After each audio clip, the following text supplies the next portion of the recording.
성경 시편 78편 1절에서 3절 우리 다 같이 읽겠습니다.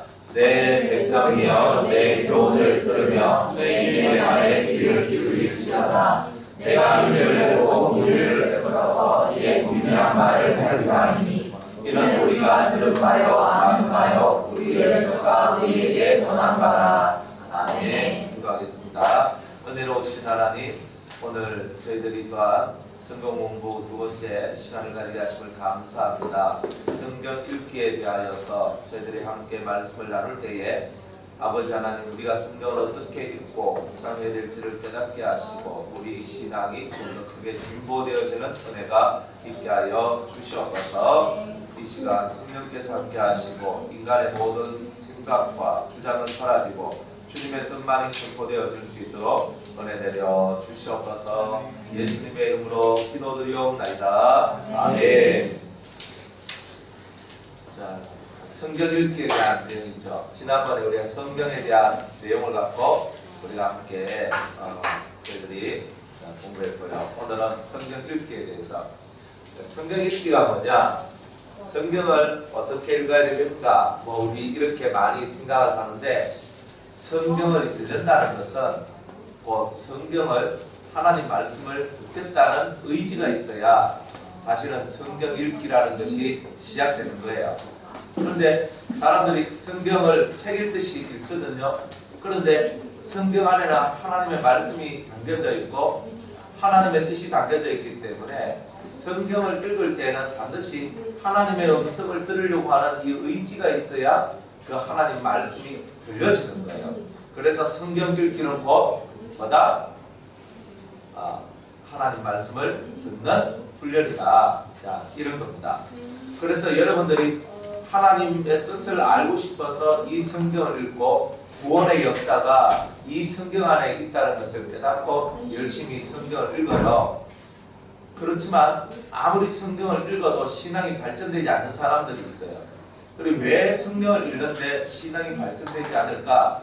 그 이유는 하나님의 말씀을 들으려고 하지 않고 그냥 성경을 그냥 책으로서 그리고 또 그냥 읽는 것에서 그냥 만족하는 그런 종류의 사람들이 이렇게 많이 있더라. 그래서 이런 부분들을 저와 여러분들이 잘 생각을 하고 이제부터 성경을 읽으셔야 된다는 거예요. 그래서 성경은 읽는 것이 아니라 뭐 하는 것이다? 듣는 것이다. 그러니까 들으려고 읽어야 돼요. 그죠? 그러니까 설교를 듣는다 그러죠. 사람의 말을 듣는다 그러죠. 그와 마찬가지로 이 하나님 말씀을 읽는 것도 듣는 거다 이 말이에요. 그러니까 여러분이 이 듣는 훈련이 성경 읽기를 통해서 이제 시작이 되는 것이다. 그래서 성경 한 절 한 절을 읽어 나가면서 하나님께서 내게 지금 뭐라고 말씀하시는가를 듣기를 소망하고, 그리고 그 말씀이 들려질 때 비로소 여러분들은 하나님과 교제가 되고 가까운 사이가 되는 거예요. 근데 성경을 읽는데 그냥 글자로 보이고 무슨 뜻인지 이해가 안 가고 이렇게 되면 성경을 읽는 것이 내게 큰 유익이 없는 거잖아요. 그렇지만 여러분이 열심히 성경을 읽어야 될 이유는 뭐냐면, 열심히 성경을 읽고 하나님 말씀을 들으려고 할 때에 정말 어느 순간인가 여러분들 귀에 이 하나님 말씀이 들리기 시작할 것이라는 거예요. 그런데 정말 하나님 말씀이 여러분들 마음속에 들리기 시작하는 그때를 빨리 마련하기 위해서 그러면 어떻게 성경을 읽으면 좋겠는가, 그 방법에 대하여서 우리가 연구를 하다 보니까 하나님 말씀에 대하여서 묵상한다는 그 묵상의 개념을 제대로 이해해야지만 우리가 성경 읽기가 제대로 되는 그런 일들이 나오더라는 거예요. 그래서 하나님 말씀을 묵상하는데 어떻게 묵상해야 되는가, 이제 이런 부분들을 오늘 우리가 함께 나누고자 하는 거예요. 그리고 또 성경을 읽는데 성경은 상징적인 거, 비유적인 거 이런 것이 많지요. 그러다 보니까 사람들이 이게 무슨 말일까? 이게 무슨 말일까? 저도 이렇게 성경을 읽다가 그 요한계시록 4장에 보면 그 하나님 그 천국의 천상의 모습을 얘기해놨는데, 하나님의 모습을 벽옥과 같고 홍보석과 같더라 했는데 도통 이게 무슨 말인지 이해가 안 가는 거예요. 그리고 하나님의 보좌가 있는데 그 보좌 위에 무지개가 있고 그리고 그 보좌가 높았을 것 같더라고. 이러면 이 머리 가지고 짜내고 짜내도 그 말이 무슨 말인지 이해가 안 가는 거예요. 여러분은 이해가 가십니까? 그런데 이게 다 뭐냐면 상징이고 비유잖아요. 그러니까 상징이고 비유니까 이걸 어떻게 이해해? 그런데 그 왜 이런 말씀을 우리한테 기록해놨는지, 그래서 성경 읽는 것이 너무 힘이 드는 거예요. 성경 읽는 것이. 그래서 그런 방법을 하나님께서 택하신 이유, 그리고 그것을 통해서 우리가 그런 비유와 상징을 통해서 우리에게 주시는 유익, 이런 부분들에 대해서 이제 우리가 오늘 공부하게 될 거다 이 말이에요. 그래서 이거 되게 중요한 거예요. 그래서 성경을 해석하는 원리가 있거든요. 그 원리를 오늘 제가 다 얘기할 수는 없고, 오늘은 우리가 기초 개념을 다지는 시간이기 때문에 기초적인 성경의 어떤 해석 원리나 묵상할 때 이런 방법으로 하는 게 좋다 하는 정도만 제가 다루게 될 거예요. 그러니까 다음에 우리가 뭐 중급편, 고급편 이제 이렇게 올라가면서 성경 해석의 깊은 원리까지 이제 이렇게 들어가게 될 거예요. 그러니까 성경을 해석하는데 어떤 원리가 있을 거 아니에요. 그렇죠? 그러니까 그 원리를 배우고, 그러나 이 말씀을 해석하는 거는요, 원리 속에만 들어가 있지 않아요. 이제 원리 속에만 순간순간적으로 우리에게 말씀하시는 성령의 영감에 지배를 당해야 되거든. 그러니까 성령의 역사에 지배를 당하기 때문에 이제 고급 단계로 들어가면 이제 어떤 원리가 없고 이론도 없어. 그 순간 주님이 말씀하시는 거, 어떤 영감 이런 것들이 내려와서 그대로 말씀하시는 거예요. 자, 이런 상태가 되어버리는 거예요. 그러니까 첫 번째는 이런 거야 하고 뜻을 알아가는 게 첫 번째 단계라면, 두 번째 단계의 해석은 그 원리를 찾아가는 거고, 세 번째 단계로 다 올라가면 순전히 완전히 그 영적인 그런 성령의 역사심 이런 것들을 통해서 이제 그대로 그 해석들이 그대로 알아져요. 그러니까 이 뜻이 무엇인지가 중요한 게 아니고, 그 순간 주님께서 이것을 통하여서 말씀하시고자 하는 이런 세계로 들어가 버려요. 그러니까 이 고급 단계로 가면 우리가 생각하는 이론이나 원리, 원칙과 같은 이런 형태 속에 묶여있지 않아요. 그러니까 보통 여러분들이 대학 공부를 한 사람들은 1-1은 2다. 그죠? 과학적인 어떤 방법들 이런 것들을 많이 여러분들이 생각하고 그래 하기 때문에 아니 1-1은 2가 돼야 되는데 4가 돼요? 왜 5가 돼요? 이해가 안 돼요. 이제 이런 이제 질문들이 많이 나오게 돼 있단 말이에요. 그런데 성경을 읽는 이런 훈련을 단계별로 하나, 둘, 셋씩 이렇게 여러분들이 계속 해 나가다 보면 여러분들 스스로가 영감, 우리가 성령을 통해서 내가 어떤 감동을 받고 감화를 받는 게 이런 것이구나. 그래서 하나님 말씀을 전하고 하나님 말씀을 이렇게 내가 누구한테 말을 하는데 내가 생각지 못했던 말들이 나오고 내가 전혀 알지도 못하는 말들도 때로는 내 입을 통해서 나오는 것을 발견하게 되고 알게 되는 거예요. 그러니까 모든 것은 이 어떤 사람의 신앙의 수준에 따라서 이해되는 그리고 역사되어지는 부분들이 다르다. 그래서 기초 단계에는 그 단어의 뜻과 그리고 그 단어가 우리한테 의미하고 있는 뭐 이런 수준, 이제 그런 얘기들을 하는 거고, 중급 수준에서는 그 속으로 이제 쑥 더 들어가서 이제 원리를 찾아내는 거예요. 그리고 그 깊은 깨달음, 그 깨달음의 세계를 이제 만들어내는 거예요. 이제 이런 것들이 이제 되어지는데, 그래서 지금은 초급과 중급 수준 안에서 여러분들과 함께 이제 말씀을 나누겠다 이 말이에요. 이제 그렇게 여러분들이 이해를 하고 있어야 돼요. 그래서 왜 성경 해석이 왜 이래요? 라고 말을 할 때 초급적 성경 해석과 이제 중급적 성경 해석과 고급적 성경 해석이 이렇게 동일한 시간에 동일하게 진행될 때 첫 번째 이 단어의 뜻은 이거예요. 이 문장의 뜻은 이거예요. 이해돼. 이렇게 나오는 배경과 원리가 이렇게 됩니다. 라고 하면 이해돼. 그리고 이 안에 있는 영적인 뜻이 아닌 이런 것이 나올 수 있습니다. 이해됨. 그런데 다음에 똑같은 성경 구절과 단어를 갖고 설교를 하는데 영 다른 소리를 하는 거야. 그 이해 안 되면 이래 되는 거야. 그러니까 이런 차이는 이런 훈련들을 통해서 여러분들이 심령의 사이즈를 키워 나가야지만 그 말씀들이 여러분들 속으로 이제 들어오게 돼요.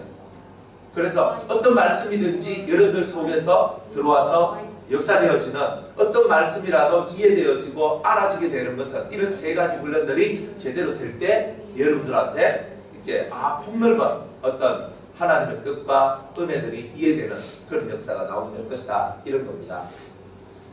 Understand?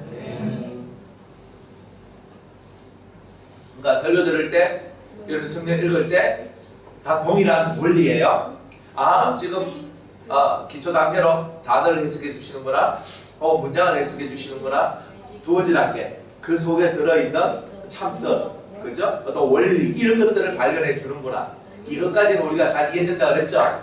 그런데 세 번째 단계에서 순간적으로 영감을 딱 받아서 영감을 받아서 해버리면 이거는 원리도 아니요, 뭐 그런 뜻도 아닌 것 같은데 왜 이런 말씀이 나와? 이런 것이 될 때 여러분 너무 당황하지 마라. 당황하면 안 된다.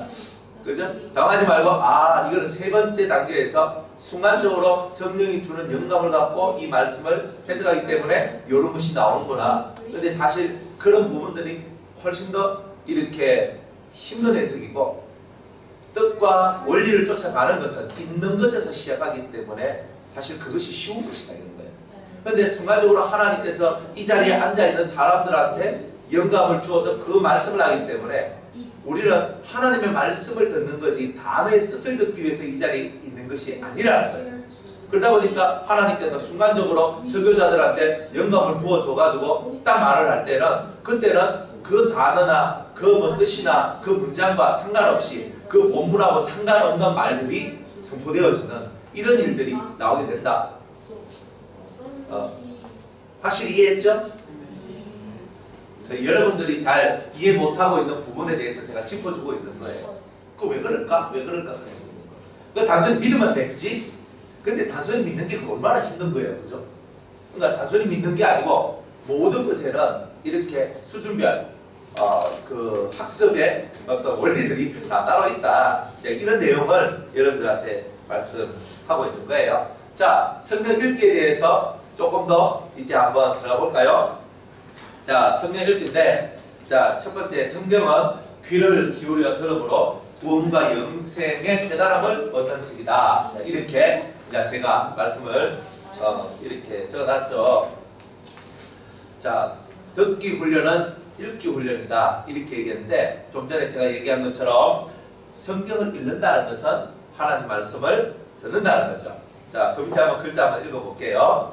하나님의 말씀을 읽는 성도는 반드시 하나님의 말씀을 듣고자 하는 마음을 가져야 한다.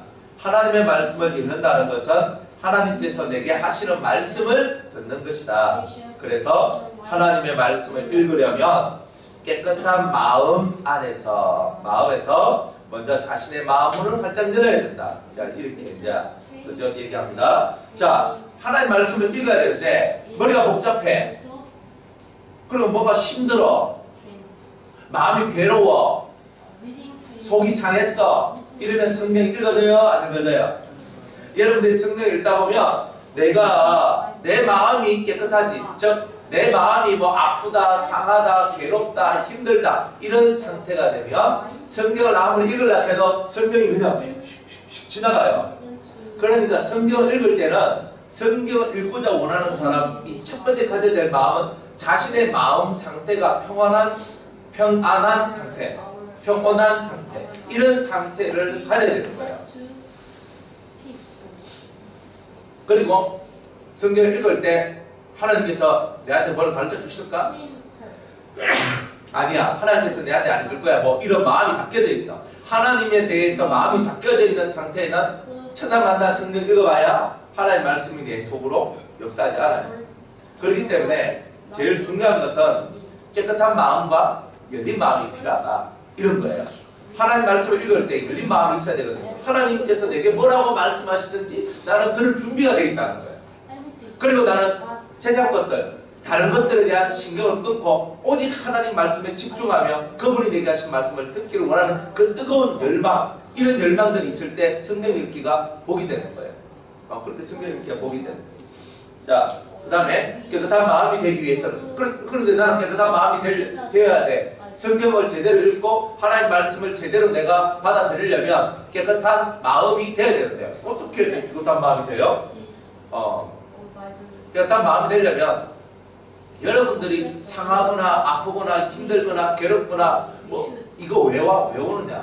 그러니까 여러분들 속에 있는 죄로 말미암아서 이런 힘든 마음의 상태들이 계속 괴로움의 상태들이 만들어졌단 말이에요. 그래서 하나님 앞에 강력한 마음으로 회개하고 그 죄를 토설하고 그러면서 하나님 저희 죄 때문에 제 마음이 상합니다. 제 마음이 괴롭습니다. 제 마음이 어둡습니다. 하나님 불쌍히 여겨 주옵소서. 계속 간구하고 눈물로써 회개하는 이런 삶을 살아갈 때에 하나님의 긍휼하심을 구하는 거죠.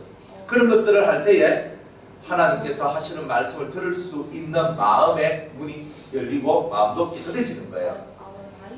그 상태에서 성경을 읽게 되면 틀림없이 주님이 내게 하시는 말씀이 들려지게 되는 은혜가 나오게 될 것이라는 거예요. 그래서 성경 읽기는 기본이 깨끗한 마음에 열린 마음이에요. 깨끗한 마음, 열린 마음. 이 마음이 우리 속에서 움직여질 때에 성경 읽기가 되는 거예요. 그러니까 성경 읽을 때 막 풍주복잡하게 이렇게 하면서 성경 읽으면 성경 글자는 내가 읽을 수 있을지 몰라도 그 안에 들어있는 뜻이나 힘들이 내 안에 전달되지는 않아요.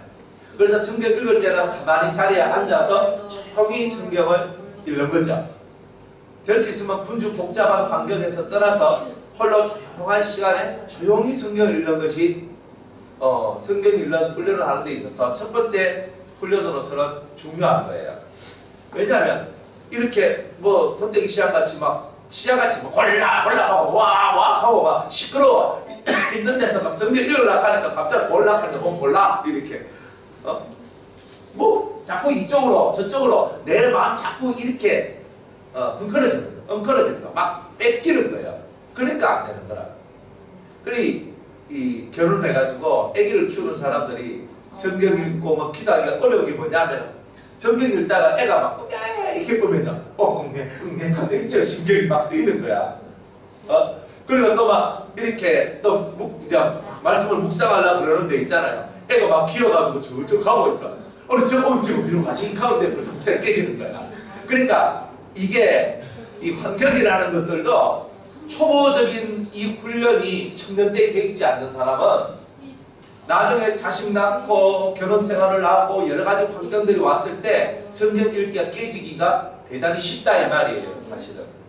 그러니까 지금은 여러분들이 싱글로 돼 있을 때, 홀로 있을 시간이 많을 때, 여러분들이 홀로 있을 때 조용한 가운데서 이 성경을 이렇게 묵상하면서 이런 훈련들을 많이 해놔야 나중에 결혼을 하고 또 결혼한 분들도 그저 성경을 읽고 기도할 때는 이렇게 부부라도 조금 떨어져 있어. 그죠? 이방 저방 이렇게 떨어지는 게 좋아. 안 그러면 둘이 같이 조용히 성경을 읽다든지 뭐 그렇게 해도 괜찮아요. 그러니까 그렇게 하면서 여러분들이 성경을 읽을 때 사람한테 신경 쓰지 않고 오직 그 하나님 말씀에 신경 쓰고 집중하는 이런 훈련들을 어느 정도 하다 보면 두 번째 단계로 가면 사람이 있든지 없든지 TV가 켜있든지 없든지 뭐 내가 지금 엄청난 시끄러운 시장통에 있다든지 뭐 어떤 상황에 있어도 말씀을 탁 집중하는 그 힘이 내한테 이미 생겼기 때문에 어딜 가도 된다 이 말이에요. 시끄러운 곳에서도 공부 잘하는 사람들, 시끄러운 곳에서도 그렇게 하는 사람은 평상시에 그것에 집중하는 훈련이 돼 있기 때문에 그런 거다 이 말이에요. 그러니까 성경을 읽는데 오늘 내가 성경을 잘 못 읽겠어. 읽혀질 때까지 집중하는 훈련을 해야 돼요. 그럼 내 머리가 완전히 복잡하나? 내가 흑암이 탔나? 내가 지금 부정한 상태인가? 이런 것들을 딱 알고 찬송하고 기도하면서 자기를 자꾸 씻어내고 그렇게 하면서 자기를 집중하는 계속 이 훈련에서 성공할 때까지 계속 자기를 밀어붙여야 되는 거야. 그래서 집중이 통과되면 몇 시간이라도 집중이 떨어지지 않는 그런 훈련이 될 때에 여러분들은 적어도 성경 읽기나 기도하는 데 있어서는 성공하게 될 것이다 이 말이에요. 성공은 이런 사람이 아니에요. 믿음의 성공도 집중하는 훈련이 잘 돼야 돼. 그러니까 한번 딱 자리에 앉으면 무조건 3시간은 엉덩이 붙이고 앉을 수 있는 이 힘은 있어야 되잖아요. 여러분들 대충 그 정도는 할 수 있잖아요. 그죠? 안 해석하지? 할 수 있어요. 레포트 쓰락하고 뭐 시험 치락하고 뭐 하락하고 뭐 이러면 엉덩이 붙이지 말아도 다 해. 그런데 성경을 딱 엉덩이 붙이고 가만히 있는 그 자리에서 3시간을 탁 읽어라. 그거는요, 추리를 들고 시계 들고 언제까지 되나 시험 보니까 1시간 지나서 또 열심히 있다 했는데 또 2시간 지나서 이렇게 하고 있는 거예요. 그게 다 뭐냐? 아직 훈련이 안 되어서 그렇다. 세상적인 것에는 훈련이 됐는데 영적인 것에는 훈련이 안 되어서 그렇다 이 말이에요. 그건 달라요. 세상 공부 내가 열심히 해가지고 세상 공부 내가 열심히 했기 때문에 성경도 잘 읽을 것이다 아니거든요. 그건 훈련이에요. 왜냐? 분야가 다르거든. 전공 분야가 다르잖아요. 나는 음악이 전공이야. 나 음악을 열심히 전공했어. 나 미술이 전공이야. 미술이 열심히 했거든. 근데 성경 읽는 거는 분야가 달라. 전공 분야가 다른 거라. 그러니까 여기에 들어올 때는 새로운 마음을 가지고 들어와야 돼요. 그러나 몸이 이미 훈련되어 있는 사람은 전공이 달라진다 할지라도 이미 훈련된 그 상태를 그대로 내가 끌고 들어오기 때문에 훨씬 편하고 훨씬 쉽게 할 수 있다 이 말이에요. 집중하는 것이 어느 정도 익숙한 사람들은 분야가 바뀌어져도 집중을 잘할 수 있어요. 그러니까 뭐든지 간에 하나의 도가 통하면 다른 것도 다 그만한 영향을 다 받게 되어 있다 이 말이에요. 그러니까 여러분들이 집중하는 훈련이 사실 대단히 중요하다는 거예요. 자, 잠언서 2장 1절에서 5절까지 말씀이죠. 자, 우리 다 같이 한번 읽어볼까요? 시작. 내 아들아, 네가 나의 아들을 하며 나의 계명을 내 귀를 지혜에 기울이며 내 마음을 명철에 두며 지식을 불러 구하며 명철을 얻으려고 소리를 높이며 얻을 구하는 것 같이 그것을 구하며 감추인 보배를 찾는 것과 같이 그것을 찾으며 여호와 경외하기를 깨달으며 하나님을 알게 되리니. 아멘.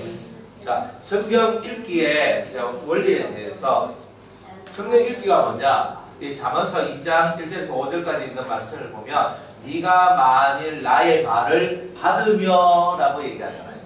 그러니까 이 성경을 읽는다는 것이 뭐냐 하면 이 성경적인 기준으로 봤을 때 하나님의 말씀을 내가 받는 거예요. 이렇게 받아들이는 거. 이렇게 받는 것이다. 또 받는다는 말을 조금 더 쉽게 조금 더 다른 말로 얘기하면 취하는 것이다. 취한다는 말이 무슨 말이에요? 내가 여기에 컵이 있는데 컵이 요래 있잖아요. 들고 가지고 와서 내 쪽으로 땡겨오는 요걸 보고 취한다라고 얘기한단 말이에요.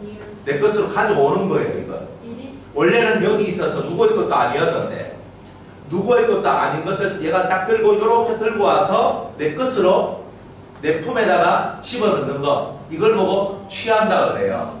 그러면 성경을 읽는 것은 뭐냐면 원래 성경이 책 안에, 성경 글자가 책 안에 있을 때는 누구의 것도 아니죠.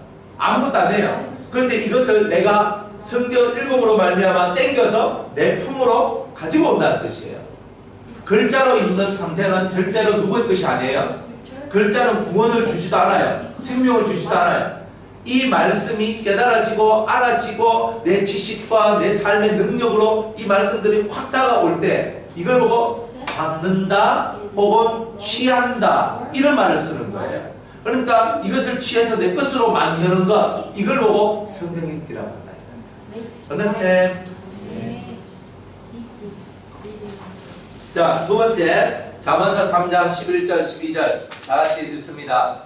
시작. 내 아들아 여호와의 징계를 경히 여기지 말라. 그 부지런함을 싫어하지 말라. 대거 여호와께서 그 사랑하시는 자를 징계하시기를 다시 아비와 그 기뻐하는 아들을 징계한 같이 하시느니라.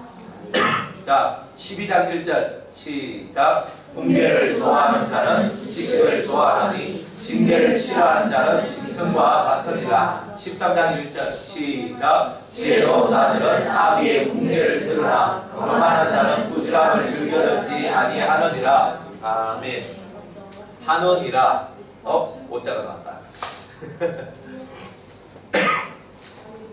자, 이 세 개의 구절을 보니까 공통적으로 나오는, 그리고 여기서 말하고 있는 단어의 내용이 뭔지 혹시 그죠?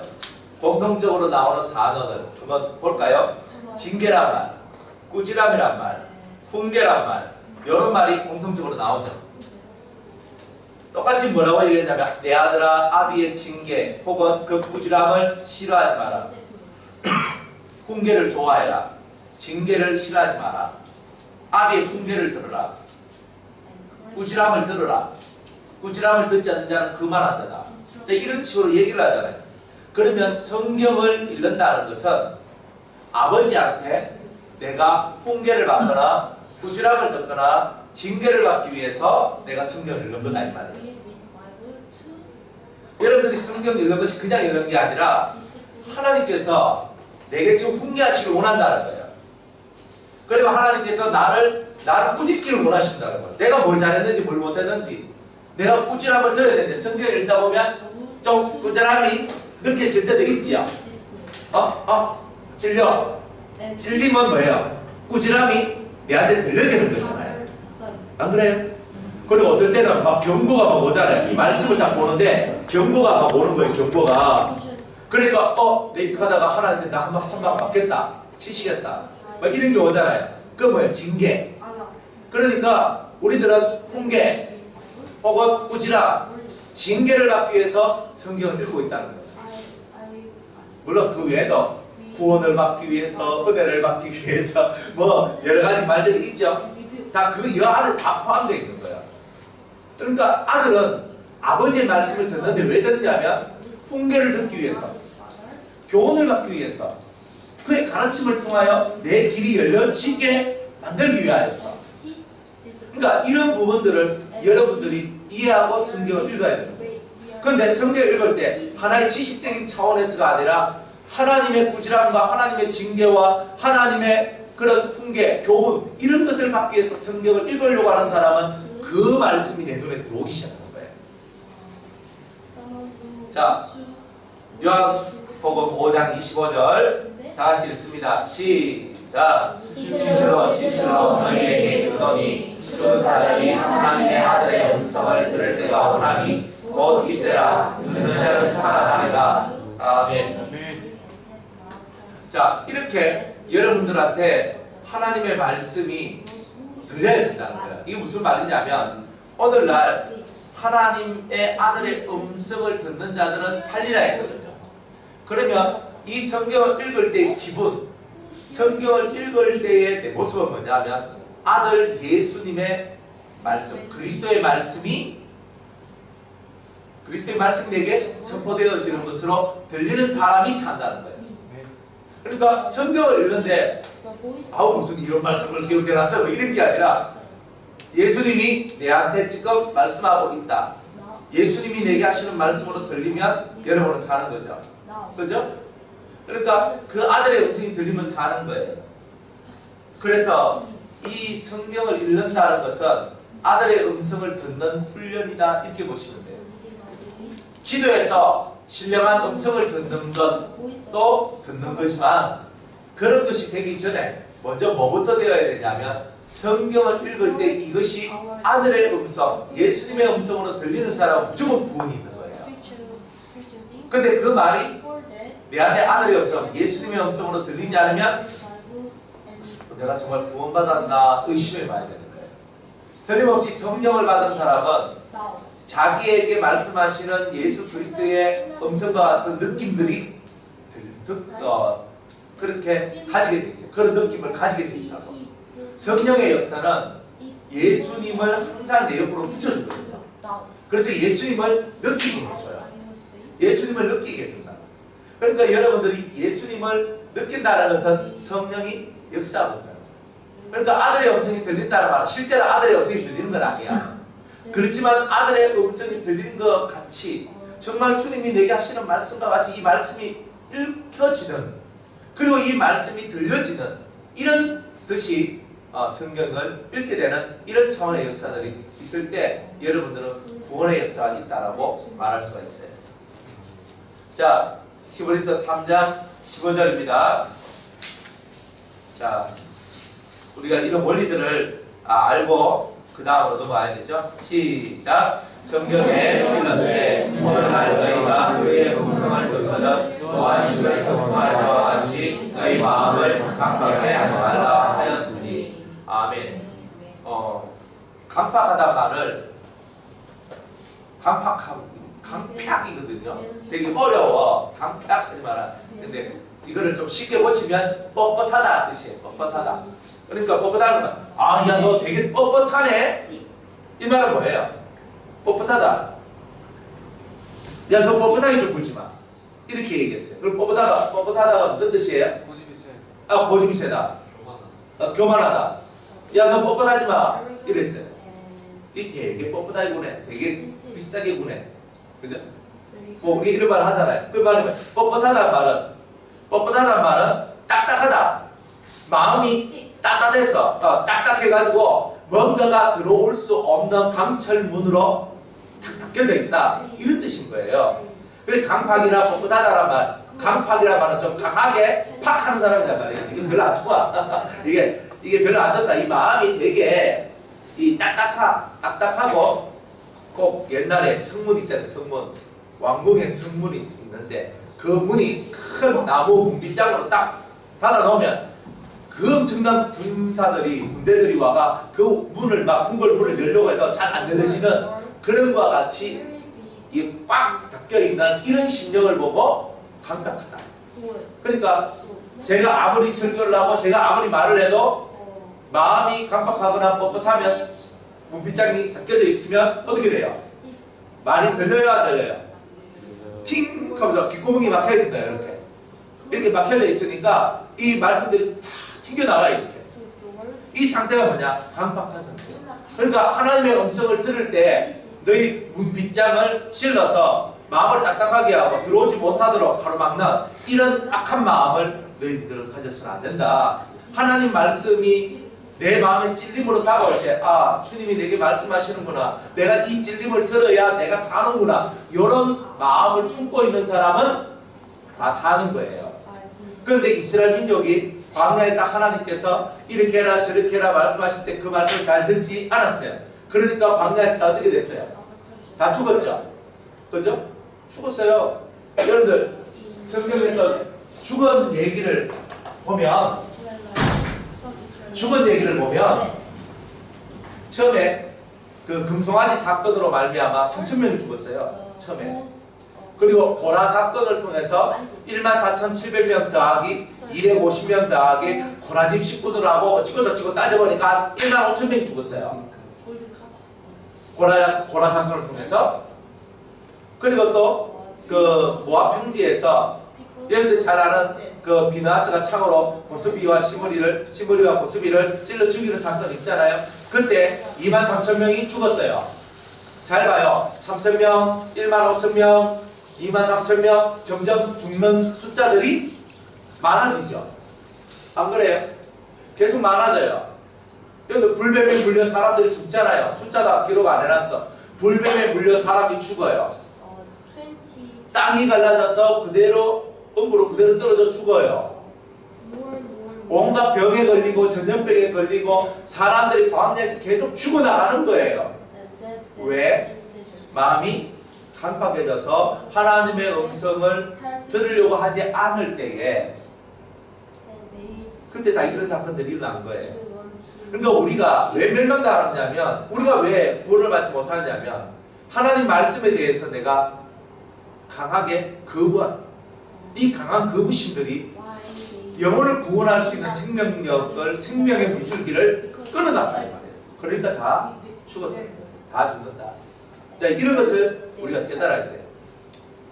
그래서 요한계시록 2장 7절 그리고 11절, 17절, 29절, 뭐 3장 몇 절 이런 데 보면 동일한 말씀들이 나와요. 따라합시다. 성령이 교회들에게 하시는 말씀을 들을지어다.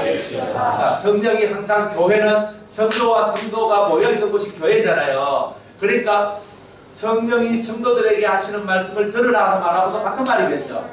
그러니까 성령이 교회들에게 혹은 성도들한테 하시는 말씀을 너희는 들어야 한다. 성령 읽기는 뭐냐? 그래서 듣는 거다 이 말이에요. 그러니까 여러분이 들어야 된다. 그래서 들으려고 성경에 집중하는 거다. 자, 이런 뜻입니다. 자, 두 번째로 이제 성경은 7덕 정도를 이렇게 할 때 성경의 흐름을 파악할 수가 있어요. 성경을 나는 잘 이해하고 싶어요. 성경을 잘 깨닫고 싶어요. 근데 그거 성경을요 7번 정도는 읽어야지 기본 성경의 흐름이나 그 어떤 뜻이나 이런 것들을 파악하기가 쉬워요. 어떤 사람들은요, 여러 종류의 사람들이 있어요. 제가 이제 이 목회하면서 만난 여러 종류의 사람들을 분석을 해보면, 첫 번째, 질문은 많은데 성경을 안 읽는 사람. 두 번째, 다른 신앙서적이나 신앙서적은 읽는데 성경은 안 읽는 사람. 노답. 답이 없습니다. 그래, 이게 무슨 말이냐면, 아니, 질문을 많이 해. 목사님, 이건 무슨 뜻입니까? 목사님, 이건 무슨 뜻입니까? 목사님, 이건 무슨 뜻입니까? 막 얘기를 하는데 성경은 안 읽어. 아, 사람 진이 빠지고 너무 힘이 드는 거예요. 그래서 제가 전략을 바꿨는 거예요. 성경 출도하기 전에는 질문하지 마세요. 왜냐하면 성경을 7번 정도 읽으면요, 웬만한 답은 여러분 스스로 해결할 수 있어요. 그리고 정말 힘들고 어려운 문제들만 좀 얘기하면 그걸 풀어주면 되거든. 그러니까 성경을 안 읽는 상태에서 어려워. 또 두 번째, 신앙서적은 열심히 읽어요. 누가 어떤 책을 썼는데 와 그러면서 어떤 선교사님이 어떤 목사님이 어떤 성도님이 간증하고 막 쓰고 막 또 어떤 신학서적들 막 이런 거 했어. 성경 안 읽으면요, 그게 무슨 의미가 무슨 그게 있어요. 우리는 성경 안에 있는 말씀의 힘으로 살아가는데, 성경 뭐 신학서적 신앙서적 이런 걸 열심히 읽는다고 해서 내 신앙이 자라나는 게 아니거든. 도움은 될 수 있는데, 참고용 도움 내 책은 되는데, 내 양식, 정말 내 뼈속 깊숙이 골수 속에서 흘러나오는 이 생명력을 만들어내는 것은 성경이라는 거예요. 그래서 제가 이건 아니다.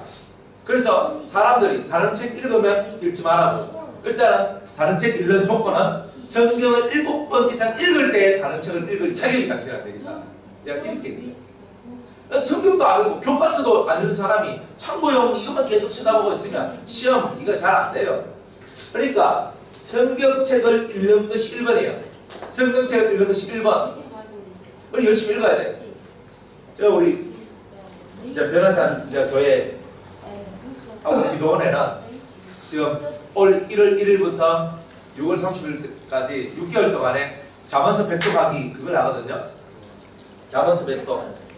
그래 그 전에 우리가 지난해 이제 7월 1일부터 12월 31일까지 6개월 동안은 성경 3독하기 했거든요.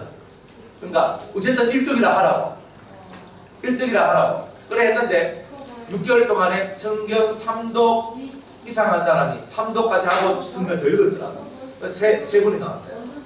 그리고 또 2독 이상 한 사람이 한 4-5명 정도 이렇게 나왔거든요. 1독 이상 한 사람이 또 뭐 한 10명과 이렇게 나왔어요. 그러니까 6개월 동안 어쨌든 성경 1독 이상을 했고, 또 성경 커플도 안 넘기는 사람들이 성경 커플을 넘겨서 성경을 읽는 게 나왔거든요.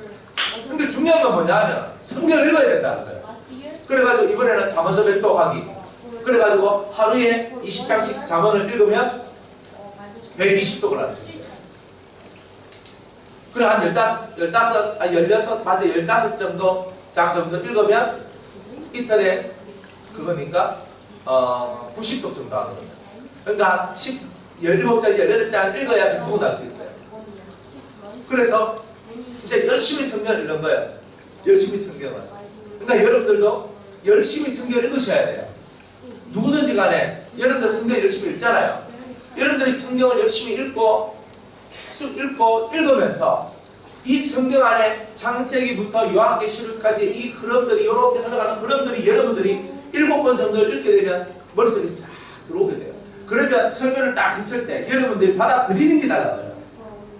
그러니까 보통 사람들이 지식이 많고 똑똑한 사람들 이렇게 보면 성경 얼마큼 읽었어요? 그러면 저는 신약은 몇 번 읽고 이렇게 얘기해요. 항상 신약부터 얘기를 하더라고. 그래서 제가 물었어요. 그 구약은? 이러면 거야. 그래서 아니 성경을 읽는데 어떻게 신구약을 따로 떼놓고 그렇게 하냐? 신약은 제가 몇 번 읽었거든요. 그러니까 사람들이 신약은 읽기가 쉬우니까 신약을 많이 읽어요. 그런데 실상 이 신앙이 깊어지려면 구약을 터득하지 못하면 신앙이 깊어지지 않거든요. 그러니까 구약에 있는 뜻을 발견해야 시작 해가지고 과정이 이렇게 올라서 결론이 이렇게 난다. 즉 완성된 하나님의 뜻을 가질 수가 있어요. 성경이 신약만 있지 않고 구약과 함께 신약이 있는 이유가 뭐예요? 구약은 필요 없는데 억지로 집어넣는 건 아니잖아요. 구약도 성경이고 구약도 은혜로운 책이기 때문에 구약을 성경이라고 이렇게 우리한테 다가온 거예요. 그런데 사람들은 구약을 무시하는 게 너무 많아요. 신약은 진짜 하나님의 책인 것처럼 얘기하고 구약은 율법책인 것처럼 이렇게 착각을 하고 있는데 절대 그렇지 않아요. 꼭 유대인들이 구약책은 하나님이 우리에게 주신 책이야, 신약책은 아니야 이러고 있는 거나, 우리 개신교인들이 신약책은 위대한 책인 것 같고 구약은 저 율법책인 것 같이 이렇게 취급하는 거나 다른 게 뭐가 있어요. 근데 성경은 구약과 신약이 하나로 되어 있어요. 우리한테. 그 말은 뭐냐? 구약 속에서 예수님이 나오고 구약 속에서 하나님 말씀이 다 나온다는 뜻이에요.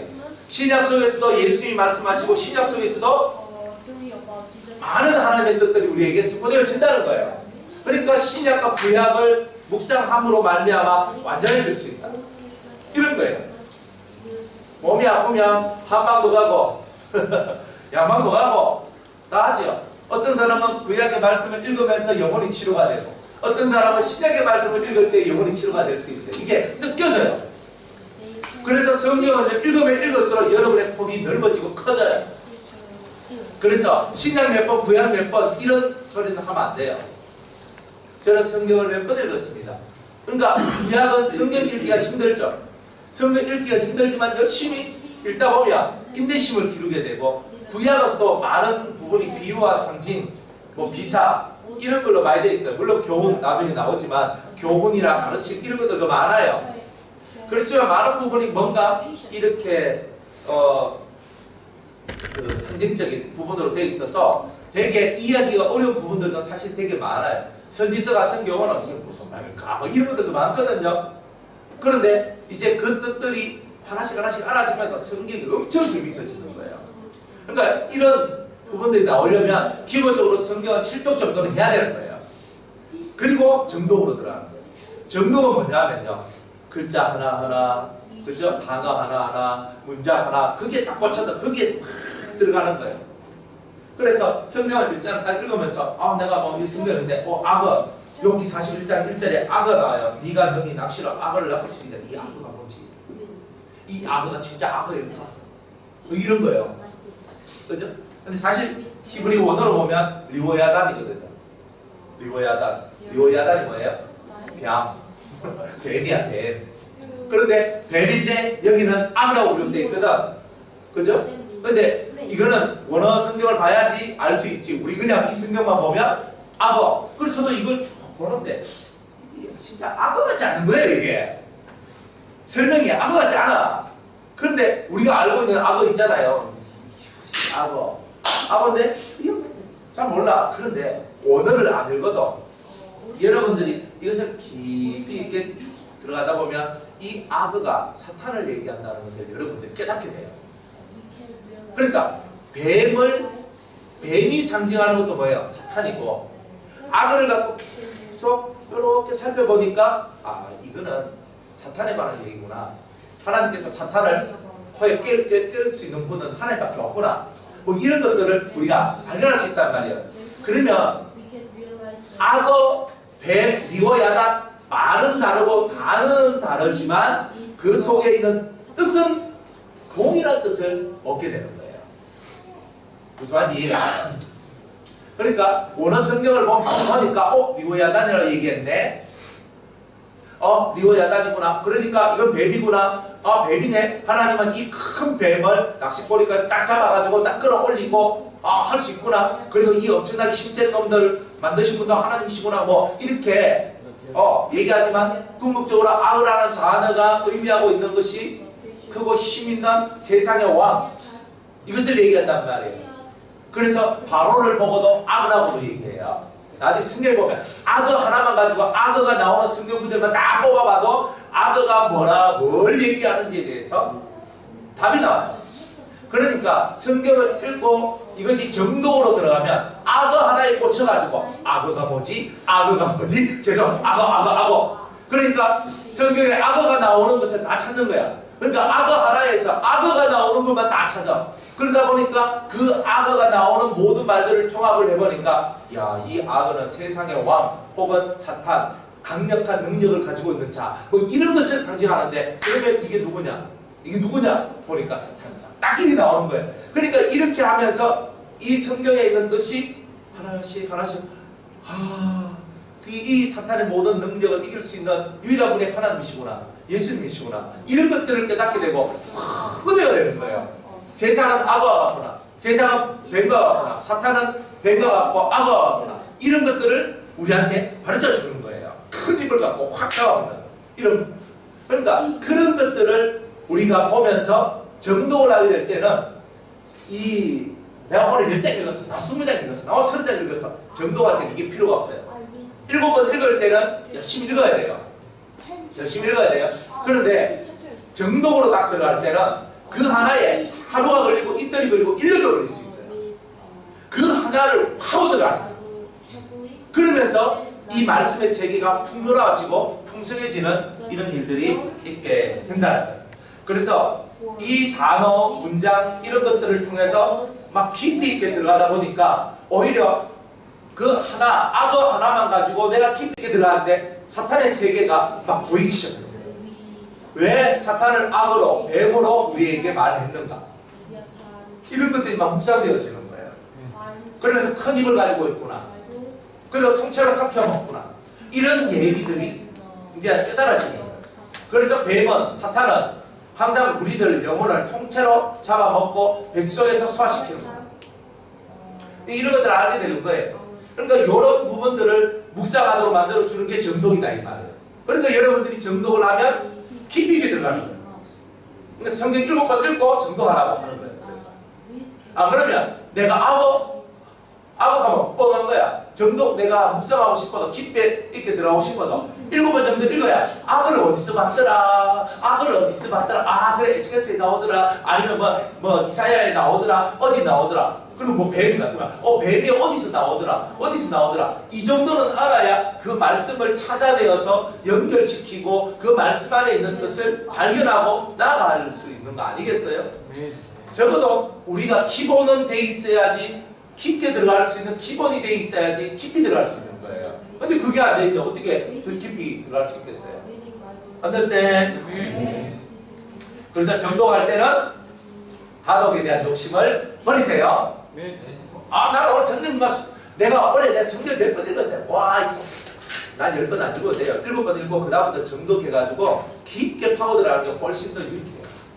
그러니까 7번은 무조건 읽으란 말이고요. 그리고 또 정독이 안 되고 마음이 산란할 때는 또 다독으로 또 해도 돼요. 그러니까 때에 따라서 여러분들이 성경을 그냥 쭉 편안하게 읽어 나가야 될 때도 있고 또 깊이 파고 들어가야 될 때도 있고, 그거는 성령께서 여러분을 운행하시고 여러분을 움직여 나갈 때에 그런 식으로 여러분을 이끌어 나갈 테니까 나는 지금 무조건 정독만 해야 돼, 나는 무조건 다독만 해야 돼, 이게 아니라 필요에 따라서 정독이든 다독이든 이것들이 이렇게 조화롭게 움직여 간다. 그래서 내 뜻대로 하는 것이 아니라 성령이 교회들에게 하시는 말씀을 들으라 했잖아요. 그러니까 주님이 지금 내게 뭐라고 말씀하실까? 주님이 내게 하시는 말씀을 내가 이해하고 깨달아서 그렇게 실천하는 거예요.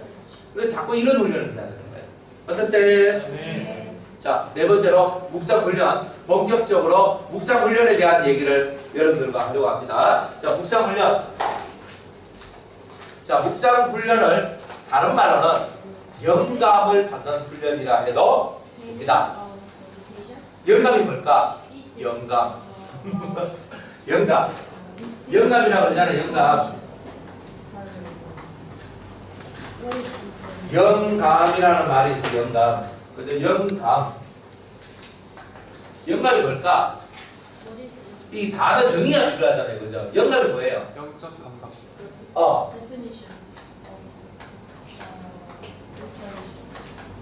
영적 감각이다. 영적인 감흥이다.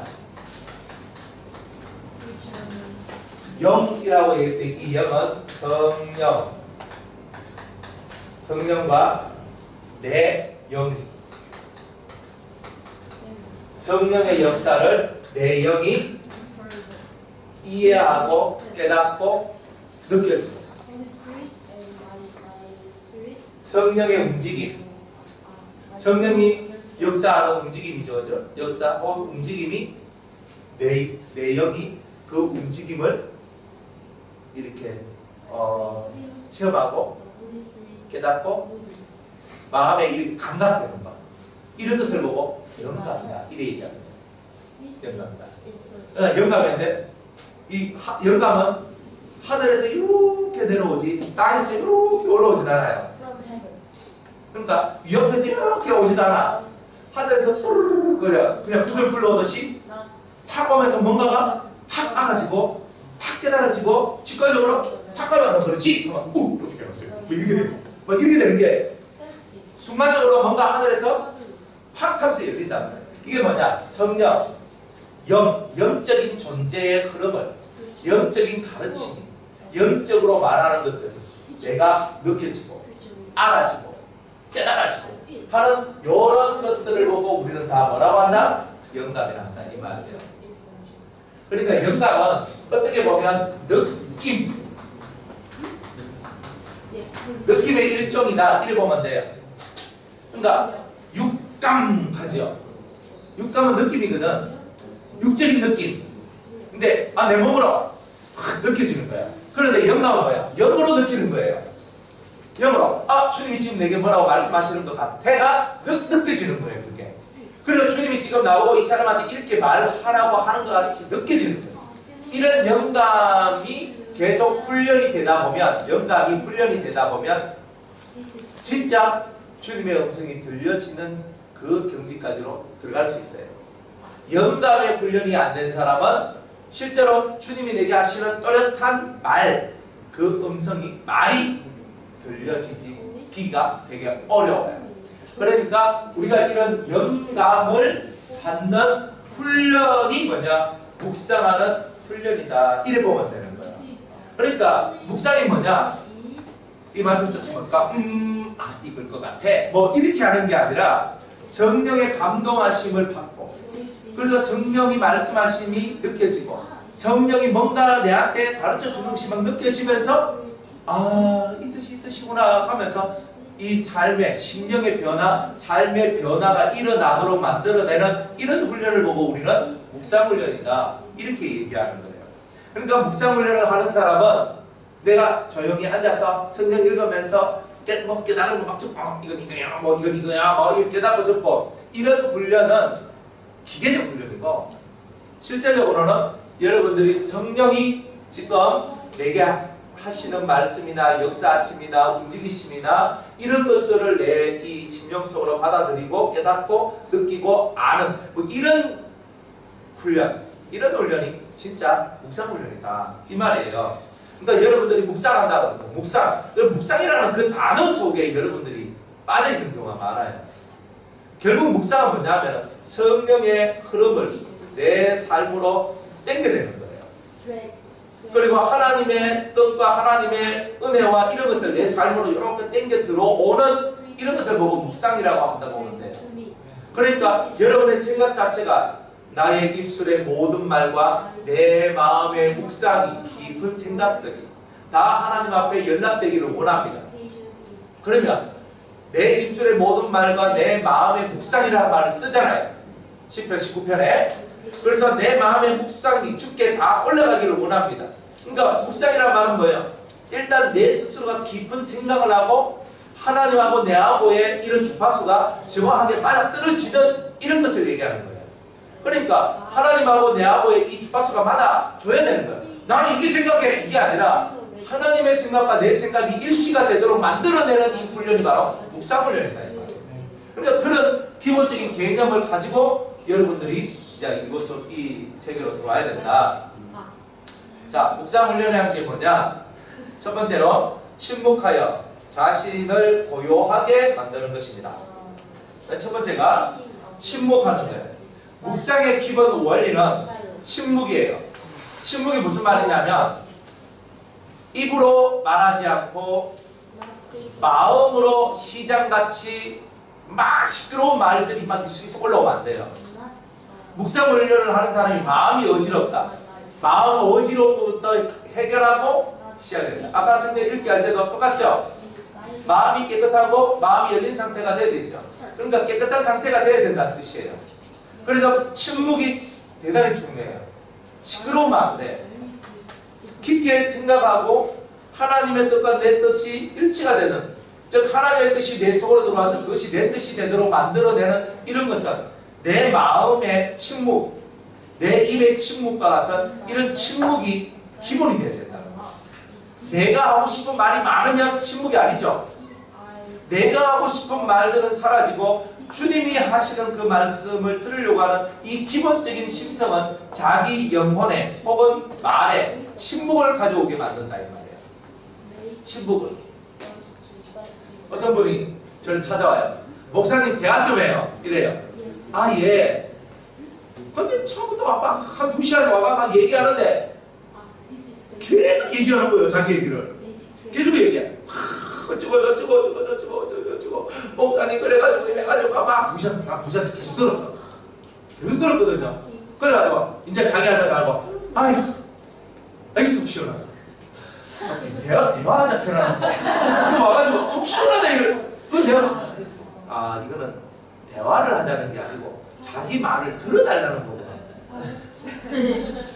그래 저는 대화하자고 그러길래 저는 예. 그러니까 뭔가 묻고 내가 대답을 해주고 서로 왔다 갔다 할 줄 알았어요. 근데 사람은요 속에 뭔가가 채워지잖아요. 채워져 있으면 이거를 막 내뱉어야지 속이 시원한 거야.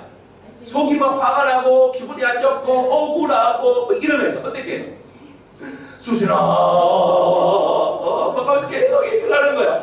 내 속에 있는 것이 다 끄집어 나올 때까지. 이런 사람 절대 묵상이 안 됩니다. 안 돼요. 그러면 여러분들 속에 뭔가가 채워져 있을 때는 하나님 앞에 가서 쏟아내야 돼요. 그죠? 신세 한탄을 해도 하나님 앞에 가서 하세요. 하나님 저는 왜 이래요? 저는 왜 이래? 이래야 되지. 사람 앞에 왜요? 나는 왜 이럴까? 이거 하고 있으면 안 된단 말이에요. 그러니까 여러분들이 인생 속에서 신세 한탄을 한다. 마음에 서러움이 있다. 억울함이 있다. 괴로움이 있다. 상처가 있다. 상함이 있다. 수많은 것들이 있거든. 근데 그것을 갖고 사람 앞에서 내가 저새가 이렇게 억울하다고 이렇게 힘들다 해서 내가 이렇게 했어. 이런 하지 말란 말이에요. 묵상 훈련을 하는 사람은 침묵을 배우는 거예요. 침묵. 1번 사람 앞에서 침묵하는 법을 먼저 배워야 돼요. 사람 앞에서 침묵해라. 그리고 네 마음이 두 번째 단계에 가면 사람 앞에서만 침묵하는 것이 아니라 하나님 앞에서 억울함이나 하나님 앞에서나 마음 이런 것들도 침묵하라는 거예요. 그리고 내게 주어진 이 사건과 이 일을 생각하면서 하나님께서 이 고통스럽고 힘들고 어렵고 낙심될 만한 이 일이 내게 주어졌는데 왜 이런 일이 내게 왔을까? 그 환경에 딸려 들어가는 것이 아니라 내가 제3자가 되었어. 이쪽에 와요. 내가 지금 이 환경 속에 들어와 있음에도 내 마음은 이 바깥으로 나와가지고 이 환경을 보면서 왜 이 환경이 지금 나한테 왔을까 하는 것을 묵상하기 시작합니다. 생각하기 시작한단 말이에요. 그러니까 침묵이 되지 않으면 시끄러우면 어떻게 이런 묵상이 만들어지겠어요? 그러니까 1번 사람 앞에서 침묵하라. 2번 사람 앞에서 침묵하는 게 잘 되면 두 번째 하나님 앞에 내가 억울해도 하지 마라. 침묵해라. 그리고 내가 왜 억울하다고 생각할까? 나는 왜 이렇게 괴롭다고 생각할까? 나는 왜 이렇게 힘들다고 생각할까? 내가 이 문제 안에서 살짝 빠져나와서 다시금 나를 바깥에 나온 객관적인 입장에서 하나님의 눈으로 나를 다시 한 번 더 조명해보고 살펴볼 거예요. 침묵이 되지 않는 사람은 이게 안 되는 거예요.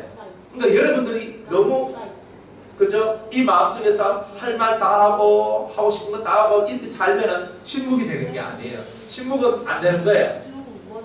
그래서 묵상할 때 일단 사람을 향하여 말하고자 하는 이 마음을 비우고 하나님 앞에 억울하니 뭐하니 하는 이런 투정도 버리고 모든 것에 대하여 조용한 그리고 내가 바깥에 나와서 내 환경과 내 삶 중간에서는 나를 못 봐요. 훈수를 뜨는 사람은 장기 뜨는 사람이 바둑 뜨는 사람이 훈수를 뜨는 게 아니죠. 바깥에 나와서 제3자로 보는 사람이 훈수를 뜰 수 있는 거예요. 그와 마찬가지로 여러분들이 그런 것을 깨달아야 된다 이 말이에요. 바깥에 나와야 내가 내한테 훈수를 뜰 수 있다 이 말이에요. 근데 내가 그 환경 속에 있을 때는 훈수를 못 떠.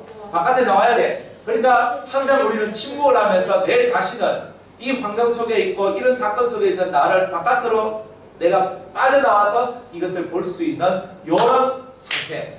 그런 상태가 뭐냐? 침묵의 상태다 이 말이에요. 이런 침묵의 상태를 만들어 놔야지만 여러분들이 은혜를 받을 수 있고 다른 사람을 향해 조언을 해줘도 내가 정말 멋진 조언을 해줄 수 있고 충고를 해줘도 멋진 충고를 해줄 수도 있어요. 그래서 자신을 고요하게 만드는 이런 것을 1번으로 하면서 하나님의 말씀을 깊게 생각하는 이 훈련을 해야 된다. 깊게 생각하고 내게 주신 말씀을 영감으로 받아들이는 것이다. 그래서 영감이란 말이 나오죠. 그죠? 영감이란 말. 이 참 영감이 훈련이 되면 누군가 지나가다가 무슨 말 한마디 딱 했는데 그 말이 무슨 도화선이 딱 돼가 아하! 그러면서 하나님의 무슨 말씀이나 뜻이 딱 깨달아져요. 나는 아무도 안 해. 가다가 쓰레기장에서 그냥 쓰레기 내가 버리고 있는데 갑자기 아하! 이렇게 돼요. 이런 게 영감이다 말이에요. 순간적으로 깨달음들이 왔어. 성령이 내한테 뭔가를 탁 깨닫게 하고 뭔가를 탁 알게 하고 그랬구나. 그러니까 내 마음이 시원하고 내 마음이 되게 행복한 거예요. 이런 것들이 만들어지는 이런 상태, 영감으로 받아들여질 수 있는 이런 것은 침묵을 통해서 만들어진다. 이런 거예요. 자, 두 번째는 묵상 훈련을 하려면 마음의 잡념이나 피곤해서 오는 잠이 없어야 해요. 마음에 잡념이 많고 피곤해서 잠이 막 오는데 꾸벅꾸벅 걸면서 묵상될까요? 어렵죠? 그러니까 여러분들이 묵상을 할 때는요 1번 잡념이 없어야 돼요. 2번 잠이 없어야 돼요. 이 두 가지가 이것을 집중하게 만들어줘요. 근데 잡념이 많고 잠이 많으면 일단 이것부터 해결을 봐야 되죠. 잡념이 많으면 잡념을 없애는 것을 먼저 하고 잠이 오면 잠을 없애는 것을 하든지 아니면 자든지. 내가 잠을 못 이기겠거든. 조금이라도 자. 30분을 자면 2시간을 버틸 수 있는 힘이 있거든요. 30분만 자도. 그러면 나는 뭐 3시간 성경 읽을 거야. 성경 읽지 말고 정신이 지금 혼미하고 막 이래 안 좋아. 그러면 잠을 30분이라도 자. 30분을 자고 깨어나서 깨끗한 이 정신을 갖고 성경을 2시간 읽는 게 나아요. 난 3시간 읽겠다. 30분 자. 아니면 그게 부족하면 1시간 자. 1시간 자고 2시간만 성경 읽는 게 훨씬 낫다 이 말이에요. 그게 훨씬 나은 거예요. 잡념이 오고 잠이 오고 이것을 뛰어넘는 준비가 되어 있고 훈련이 되어 있지 않으면 성경 읽거나 묵상을 하는 이 부분들이 대단히 힘이 들어요. 그래서 이런 부분을 여러분들한테 체크를 해야 돼요. 그래서 묵상은 깨끗한 정신에서 올바른 깨달음이 나와요. 깨끗하지 않은 정신에서는 올바른 깨달음이 안 나오고 잘못된 것이 역사합니다. 내 마음에 사심이 없어야 돼. 깨끗한 정신이 돼야지 깨끗한 좋은 올바른 깨달음들이 나오는 거지. 내가 자꾸 사심이 들어가고 안 좋은 마음이 들어가는데 뭐가 좋은 게 나오겠어요? 그렇죠? 그래서 묵상하기 전에 반드시 하나님 앞에서 걸리는 어떠한 죄, 그 중에서 의심이나 불신에 관한 것들은 빨리 묵상합니다. 여러분이 성경을 읽고 묵상하는데 의심이 된다? 혹은 불신이 된다? 이러면 성경 아무리 읽어도 내가 아무리 하나님의 말씀 묵상하려고 해도 효과가 안 나와요. 다른 많은 죄들 있지만 그 중에서 의심, 불신 이런 죄는 이런 마음의 부분들은 빨리 해결해야 돼요. 그래야지 성경을 읽을 때 믿음으로 들어가게 되고 믿음으로 역사할 때 이 말씀의 세계가 온전히 열리게 된다는 거예요. 네, 그래서 회개하고 깨끗한 상태에서 성경을 읽고 묵상하는 이런 상태가 되어야 됩니다. 그렇지 않은 상태에서 묵상하면 좋지 못한 생각의 굴레에서 벗어나기가 어려워 하나님의 뜻을 이해하기가 어렵게 된다는 거예요. 그리고 묵상을 할 때는 컴퓨터나 핸드폰으로 하지 마세요. 전자파가 나와서 영감이 내려오지 않도록 만들어요. 전자파는 영감을 싸그라지게 만들고 영감이 내려오지 못하게 만드는 도구예요. 그러니까 그 전자파가 하나님의 은혜의 이런 것들 많이 차단해요. 그러니까 성경을 읽고 여러분이 이렇게 묵상하는 이런 때가 되면 될 수 있으면 노트, 볼펜 이런 거 들고 실제로 뭔가 깨달아지면 써요. 여기 쓰라고. 쓰고 쓴 것을 뭔가 깨닫고 쓰고 깨닫고 쓰고 한 것을 나중에 뭐 컴퓨터나 뭐 이런 것을 갖고 정리하고 이런 것을 정리하는 차원에서 되는데 실제로 묵상하고 할 때는 전자파하고 관계가 좀 멀어져야 돼요. 그래야지 영감이 내려오는 것이 좋아져요. Understand? 네. 그래서 하나님 앞에 나아갈 때는 인위적인 것들은 다 버리고 순전한 마음으로 하나님께 나아가요. 그러니까 이게 묵상 훈련을 통해서 하나님과 내 사이가 뭔가 이 은혜의 통로가 다 만들어지면 컴퓨터 아르닥스가 저도 글을 쓸 때 한꺼번에 많이 쓰거든요. 그러니까 노트북을 딱 앉아. 딱 걔가 앉아. 훈련이 어느 정도 돼 있으니까 시작하면 이제 머리가 탁 내려와. 그러면 그대로 다다다다다다닥 이거 한단 말이에요. 그러니까 이 노트북에 집중을 하는 게 아니라 영감에 집중을 한다고. 그러면 그 해가지고 다다다다다다다다 쓴단 말이에요. 사실 이 책을 이거 만드는 것도 이렇게 만드는 것도 제가 많은 시간을 들여서 만든 건 아니에요. 많은 시간을 들일 만큼 많은 시간이 없어요, 사실은. 그러니까 순간 한번 딱 집중을 해가지고 한번 딱 써서 그대로 촥 그냥 촥 하는 거예요. 그러니까 한꺼번에 뭐 챕터 1 그러면 딱 해가지고 따다다다다닥 쓰고 막 촥 내놔. 그럼 두 번째 따다다다닥 쓰고 내놔. 그냥 이렇게 가는 거지. 하면서 나중에 한번 이제 써놔놓고 그 다음에 다듬는 걸 하는 거예요. 써놔놓고. 그러니까 그런 걸 하기 때문에 이렇게 하는 거지. 그렇게 하지 않고는 제가 무슨 수로 그래서 뭘 하겠어요? 그러니까 되게 어려워요. 책을 쓴다는 거, 글을 쓴다는 게 너무 피곤해 사실은. 그런데 그런 영감 훈련이 어느 정도 돼 있다 보니까 이제 이거 막 그대로 막 학회가 탁 하는 거예요. 탁 하고 성경 문제 딱 학회가 다다다다 하는 거예요. 그러니까 글 쓰는 것을 오래 쓰지 않고 그 영감을 따라서 딱 집중해가지고 조용하게 딱 만들고 딱 집중해가 시작해가 몇 시간을 딱 해버린단 말이에요. 그러면 성과가 훨씬 더 많이 나와요. 그러니까 저는 그렇게 한단 말이에요. 그러니까 이렇게 영감 훈련이 되고 어떤 하나님께서 내게 하시는 말씀들을 그저 내가 받을 수 있는 이런 통로가 만들어진 사람들은 컴퓨터 앞에서 따다닥 해도 거의 다 돼요. 근데 이런 것이 되지도 않는 사람이 컴퓨터 앞에서 이렇게 하고 있으면 그거는 안 된단 말이에요. 배울 때는 이렇게 배우는 거예요. 정성으로 배우고 정성된 길로 가야 되는 거라. 밴대로 가야 돼. 딱 가고 그 다음에 여러분이 그것을 1단계를 통과하고 2단계를 넘어오고 2단계를 통과해서 3단계로 가면 3단계 올라가선 사람은 1단계, 2단계를 다 넘어섰기 때문에 거기에 지배를 안 당하기 때문에 그냥 막 할 수 있다 이 말이에요. understand?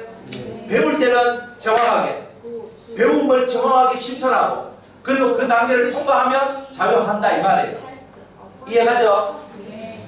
그런 거예요. 자, 묵상 훈련의 순서예요. 자, 순서.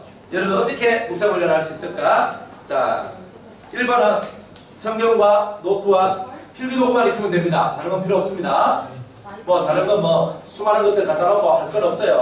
성경과 노트와 필기도구만 있으면 돼요. 딱 그것만 준비해 놓고 조용한 장소에서 내가 딱 하는 거예요. 시끄러우면 귀마개를 준비하세요. 귀를 딱 막아버려요. 그래도 돼요. 내가 감당할 수 있을 부분을 감당하는 거지. 내가 시끄러움이 나의 마음의 중심을 흐트러놓는다. 그러면 시끄러움을 피해야지. 근데 피할 수는 없는데 해야 돼. 그러면 귓구멍을 막아야지. 묵상하는데 귀가 필요하지는 않거든. 마음의 귀만 열리면 되지. 그러니까 귀를 막아. 귀를 막고 그 소리에 집중하지 말고 그 소리가 내가 이 묵상을 하는데 흔들림이 없을 정도까지 귀를 막아놓고 내가 거기에만 집중하면 돼요. 그렇게 훈련하다가 집중하는 힘들이 생겨나면 귀마개를 빼고도 얼마든지 집중해요. 진짜 집중하면 다른 사람이 뭘 하든 무슨 소리를 지르든 내 귀에 들려요 안 들려요? 안 들려요. 안 들리는 그 집중력까지 들어가면 여러분들은 귀마개가 필요 없어요. 그러나 누가 하는 말이 신경 쓰이고 소리들이 신경 쓰일 때는 귀를 막아야 된단 말이에요. 그러니까 융통성 있게 좀 하란 말이에요. 안 되는 걸 억지로 하려고 막 하지 말고 뭐가 소리가 들어온 게 거슬리면 귀를 막으면 되잖아. 수영장 가면은 요 귀마개 주잖아요. 그죠? 요 귀에 요 귀 막는 거. 그런 것처럼 여러분들이 뭐 하면 수영장 가지 말고 뭐 저런데 가면 귀 막는 거 있잖아요. 또 뭐 스펀지도 있대. 이렇게 귀 막는 거. 그리고 귀를 막고 집중하라고. 그리고 이게 훈련이 돼서 이제 이걸 열어도 그 소리에 영향을 받지 않으면 뭐 떼고 그렇게 하고 이 기본적으로 여러분들이 융통성 있는 이런 삶을 살아야 됩니다. 천국 가는데 지장도 없는데 이렇게 하면 안 될까? 또 이렇게 하면 안 될까? 또 이렇게 하지 말고 이 정도는 융통성 있게도 다 된다 이 말이에요. 자, 첫 번째 묵상 훈련의 순서. 찬송을 부르면 찬송을 불러야 돼. 왜? 찬송을 불러야 부정한 것들이 사라지고. 그래서 찬송을 부르는데 한 30분 정도 불러라. 이번 30분이라는 기준은 내가 집중하는 시간, 내 속이나 내 주위에 있는 부정한 것들이 사라지는 시간이에요. 근데 나는 내 주위가 깨끗하고 내 마음도 깨끗하다 막바로 시작해도 돼요. 이해하죠? 30분이란 말은 그냥 스탠다드적으로 여러분들한테 기준을 삼아주는 것 뿐이고, 어떤 사람은 5분만 해도 쑥 들어가는 사람이 있고, 어떤 사람은 안 해도 쑥 들어가는 사람이 있어요. 뭐 안 해도 돼. 그러나 그게 잘 안 되는 사람은 찬송을 계속 불러라. 30분에서도 마음에 집중이 안 되고 주의가 내 마음이 청소가 안 되면 40분도 하고 50분도 하고 1시간도 하는 거예요. 마음을 정리하는 것을 먼저 하고, 그죠? 그래서 자신과 자신이 앉아있는 곳의 영적인 환경을 청소하기 위해서 찬송을 먼저 불러라. 두 번째, 생각나는 죄를 회개하라. 생각 안 나는 죄는 회개할 수가 없잖아요. 그런데 성경을 읽으려고 찬송을 부르고 쭉 하다 보니까 생각나는 죄가 있어. 그러면 그 죄를 회개하라. 그러니까 이게 훈련이에요. 생각나는 죄를 회개하자. 그 다음에 회개를 하고 난 다음에 세 번째로는 성경을 세심하고 정확하게 읽어야 됩니다. 글자가 눈에 안 들어오면 성경이 세심하게 읽어지질 않아요. 여러분들 한 문장을 읽는데 막 퍼지게 이렇게 읽혀질 경우가 있거든요. 어떨 때는 성경을 읽으면 이게 확 들어와요. 이렇게 확 들어와. 어떨 때는 퍼져. 이런 부분들이 있다 이 말이에요. 그러니까 만약 성경을 읽는데 글자가 눈에 안 들어오고 세심하게 이 글자 자체가 내 눈에 안 들어온다. 이러면은 지금 내 마음에 지금 뭔가가 별로 상태가 안 좋다는 뜻이에요. 이럴 때는 그거 성경이 내 눈에 세심하게 들어올 때까지, 이 눈에 확 들어올 때까지 계속 그 동일한 성경을 읽어야 돼요. 저도 성경을 읽을 때 성경을 읽는데 막 피곤하고 잠오고 힘들고 막 이러면 성경을 읽었는데 앞에 성경 읽고 뒤로 가면 앞에 성경이 다 잊어버리고 지금 무슨 뜻인지 무슨 말인지 막 이 생각도 안 나고 막 이런 것들이 막 나오거든요. 그럴 때는 계속 반복해요. 이 말씀이 내한테 이해질 때까지, 이 말씀이 내한테 이해가 되고 말씀이 내 눈에 들어올 때까지 일단은 계속 반복해서 읽어요. 네, 그런 뜻이에요. 그래서 성경을 세심하고 정확하게 읽어서 단어 하나하나, 문장 하나하나를 그냥 놓치지 말고 일단 쭉 들어가는, 자, 이런 세심하게 읽고 정확하게 읽는 이런 훈련을 해야 된다. 그죠? 성경에서 그 똑같은 그 말이란 단어인데 성경에 다르게 표현한 것들이 많이 있어요. 많이 있어요.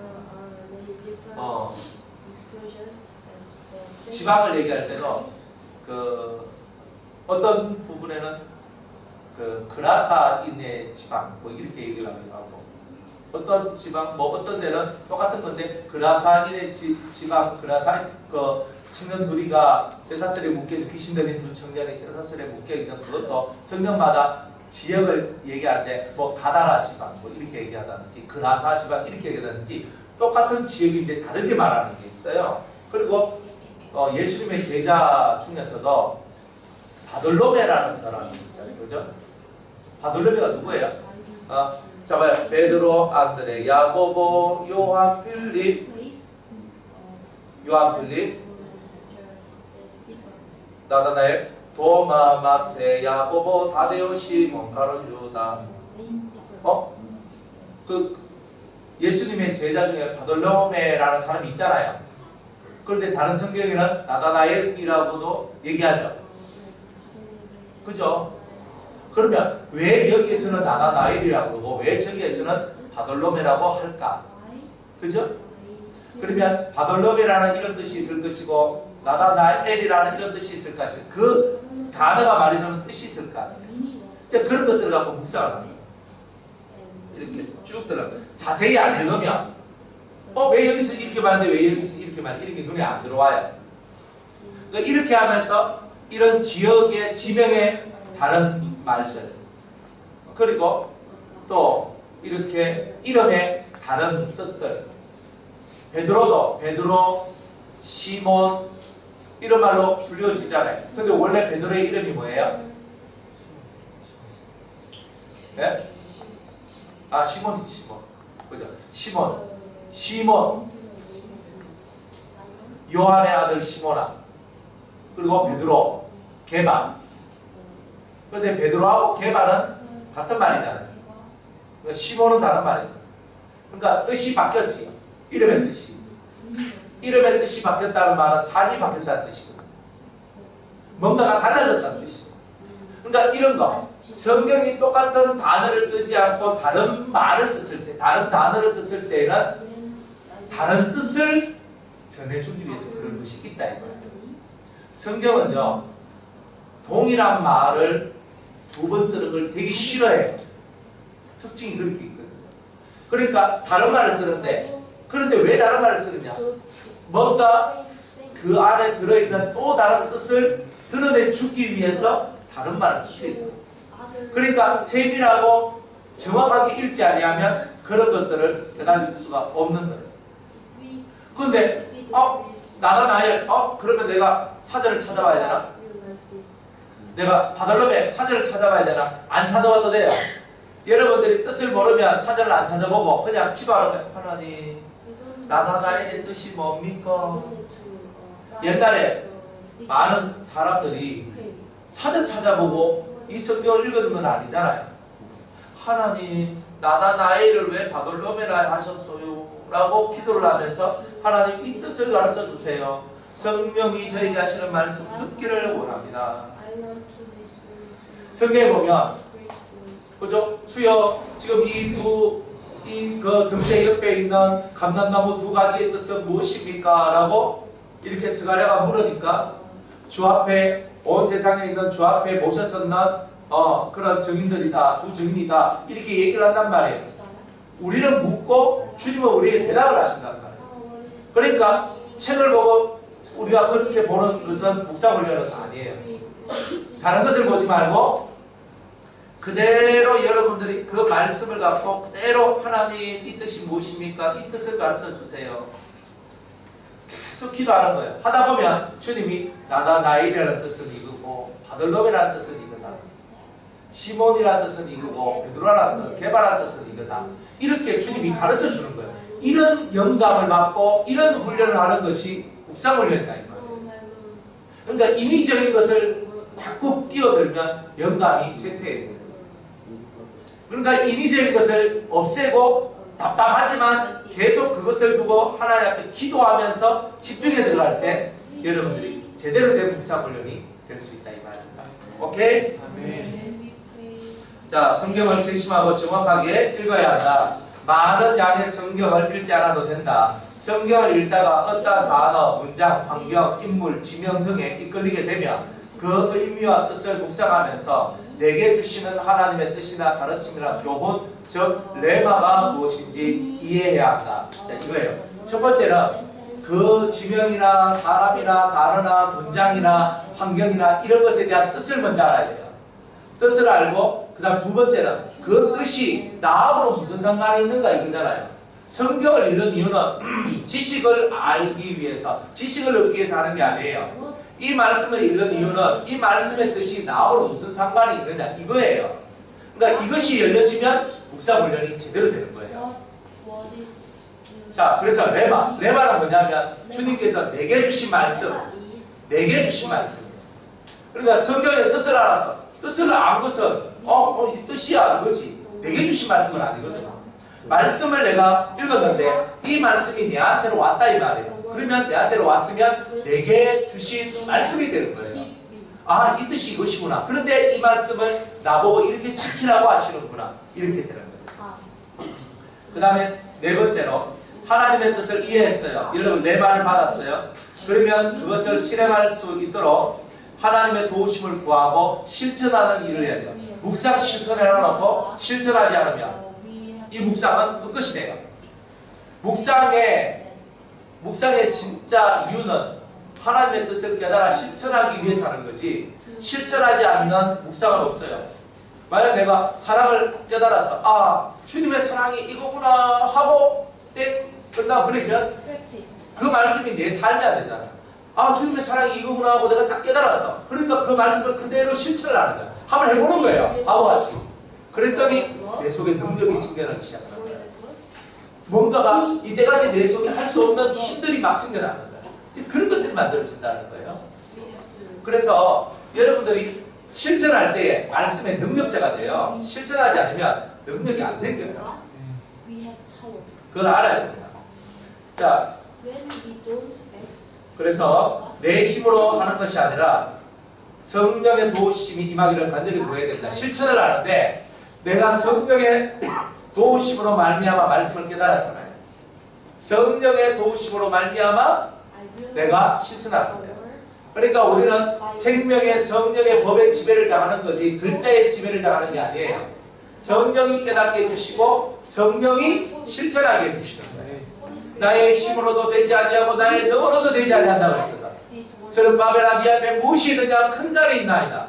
큰 산이 있어. 내가 지나갈 수가 없어. 그런데 그것을 성령의 힘으로 성령의 능력으로 큰 산을 평지로 만드는 거예요. 그게 뭐냐? 그게 바로 신앙훈련이고 여러분 묵상훈련을 제대로 하면 여러분 앞에 있는 큰 산이 사라지게 되는 역사가 나오는 거예요. 그 큰 산을 보고 뭐라고 하느냐? 교만이라고 합니다. 영적인 뜻은. 이런 것들을 깨달아가는 거단 말이에요. 그 다음에 레마, 오늘의 레마는 오늘 내게 주신 말씀은요 반드시 오늘에 성취해야 돼요. 만나가 매일매일 내려왔지. 매일매일 내려왔다는 말은 뭐예요? 매일매일 내게 허락하신 말씀이 있다는 뜻입니다. 내게 매일매일 허락하신 말씀이 있으니까 그 말씀을 가지고 우리가 매일매일 내 생명의 떡으로 먹고 그것을 깨달은 바를 실천하는 거예요. 그러니까 이 묵상은 아침에 하는 게 맞겠어요? 저녁에 하는 게 맞겠어요? 그렇지. 만나를 새벽에 얻었어요? 저녁에 얻었어요? 그렇지. 성경은 모든 원리를 제공하고 있거든요. 그러니까 여러분이 하루를 시작하기 전에 이 아침에 이 성경을 읽고 많은 것을 읽을 필요는 없어요.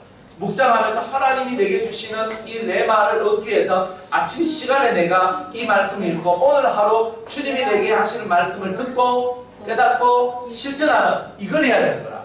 이런 훈련들을 해야 되는 거야. 그러니까 아침 시간에 10분이든 15분이든 20분이든 30분이든 그 시간에 있어야 되는 거예요.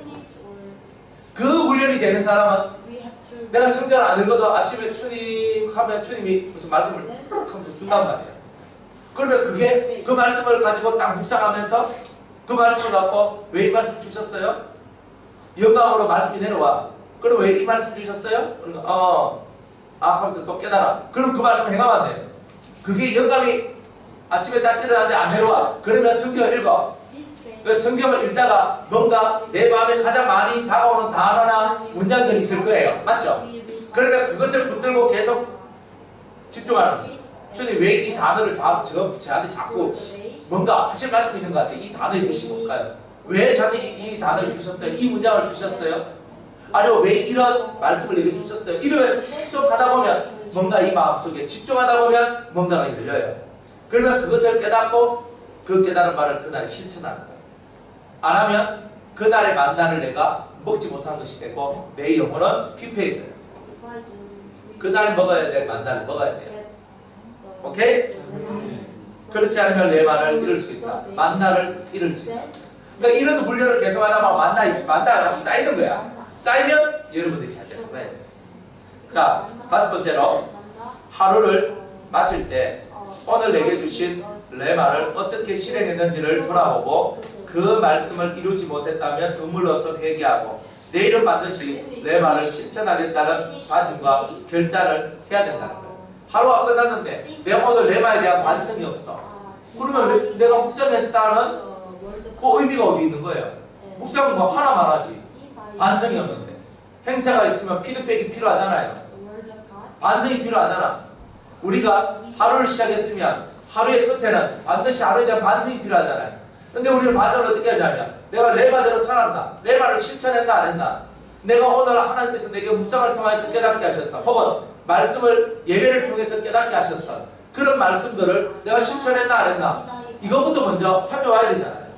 안 했으면 주님 제가 못했습니다. 제가 오늘 만나를 제대로 먹지 못했습니다. 생명의 말씀을 잃어버렸습니다. 이렇게 회개하고 하나님 앞에 내일은 이 말씀을 지키게 하시고 내일 만나가 저에게 주어졌을 때 반드시 그 말씀을 실천할 수 있는 힘을 달라고 끊임없이 기도하고 나아갈 때 여러분의 삶은요 죄 지을 시간도 없고 악에 물들 시간도 없고 정말 이 심령 속에서 그런 3년이 계속 이어져서 1년이 되고 2년이 되고 3년이 되면서 10년이 되면서 여러분은 정말 매일매일이 주님과 동행하는 삶이 될 수밖에 없을 거예요. 저절로 돼요.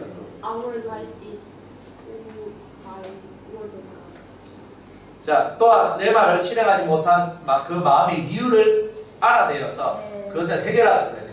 내가 왜 이 내 말을 실천하지 못했을까? 이유가 있을 거 아니야. 그 이유가 있어요. 내 마음에, 내 안에 그런 이유가 있는 거예요. 근데 그걸 찾아서 해결해야 돼요. 그러면 여러분들이 묵상하면서 하루하루가 진보되어져요. 여러분들 나이가 어리다고 진보하지 못한 사람이 아니에요. 자라나지 못하는 이유는 제대로 신앙 훈련을 하지 않았기 때문에 자라나지 못하는 거예요. 신앙 훈련을 제대로 하면 자라나게 되어 있어요. 수없이 많은 말씀을 듣고 예배를 드리고 한다고 자라나는 게 아니에요. 스스로 훈련이 필요한 거예요. 스스로 훈련되지 않은 상태에서는 자라나는 게 없다. 이런 거예요. 자, 6번째로 묵상은 기록이 재산이에요. 여러분들이 묵상을 하는 짧거나 길거나 상관없어요. 오늘 하루 여러분들이 잘했던 못했던 기록을 해놔요. 기록을 해놓으면 나중에 그것이 여러분들의 영혼의 재산이 되어서 사람을 가르치거나 때로는 설교를 하거나 때로는 여러분이 교사가 될 수도 있고 때로는 다른 사람들한테 무슨 말을 해줄 때 이렇게 많은 묵상 훈련을 했던 이런 자료들이 여러분들한테는 힘이 되고 능력이 되어서 다른 사람을 리드할 수 있는 자가 됩니다. 그래서 머리가 될지언정 꼬리가 되지 않는 것은 머리는 뭐예요? 두뇌잖아요. 이 두뇌란 말이에요. 많은 깨달음과 지식과 많은 지혜가 있다는 뜻이거든요. 그것을 통해서 명철과 총력으로 그 사람들을 이끌어가는 거예요. 많은 묵상 훈련을 했던 사람들이 이런 일들이 가능한 거예요. 그래서 묵상 훈련이란 말이 중요한 것이 아니라 실제로 이런 삶을 살아가는 이런 것이 중요하다. 이런 뜻이다. 그래서 좋은 것이든 안 좋은 것이든 묵상 노트에 기록하여서 매일 자신을 점검하는 것. 이것이 바로 1단계 묵상 훈련이다 이 말이에요. 이런 훈련들이 계속적으로 3년은 반복되어야 돼요. 3년은 반복이 되어야지 여러분들이 이 몸에 이런 삶이 딱 굳어지게 되고 이런 삶이 딱 될 때 이제 여러분들한테는 2단계 묵상 훈련으로 들어갈 수 있는 그런 은혜가 만들어진다는 거예요. 2단계 묵상 훈련은 뭐냐면 2단계는 고요한 중에 마음으로 살아계신 하나님께 기도하는 훈련이다. 그러니까 묵상 기도라고 얘기를 하죠. 묵상 기도. 마음으로 조용히 하나님 앞에 마음을 올리는 훈련을 하는 거예요. 계속 하나님 하면서 하나님 1단계 훈련을 계속 하다 보니까 영감 받는 훈련들이 한 3년 정도 하다 보면 많이 되어 있겠죠. 그러니까 이 정도가 되면은 이제 하나님 앞에 한 마음으로 하나님 앞에 마음을 올리면서 하나님의 이 가르침이나 하나님의 음성을 듣는 이런 훈련 속으로 이제 들어가게 되는 거예요. 그래서 성령의 움직임을 느끼며 성령의 음성을 듣는 훈련의 단계예요. 이거는요 글자가 필요한 게 아니라 정말 집중력을 갖고 그 성령이 내게 하시는 말씀이나 그 뜻이나 그 움직임이나 이런 것들에 집중을 해서 그가 내게 하는 말씀을 내 마음으로 듣고 마음으로 이것을 묵상하면서 마음으로 하나님 앞으로 이렇게 바치고 정말 이 심령 그 자체에서 모든 것을 하는 거예요. 첫 번째 1단계는 연필로 쓰고 깨달은 바를 쓰고 기록하고 막 이렇게 있잖아요. 근데 2단계 훈련을 오면 마음에서 올리고 받고 올리고 받고 올리고 받고 이거를 하는 거예요. 이거를. 야곱의 사닥다리가 있는데 천사가 오르락 내리락 했다 그랬죠. 그런 것과 같이 이 두 번째 단계 이 오르락 내리락 이거를 훈련하는 거다 이 말이에요.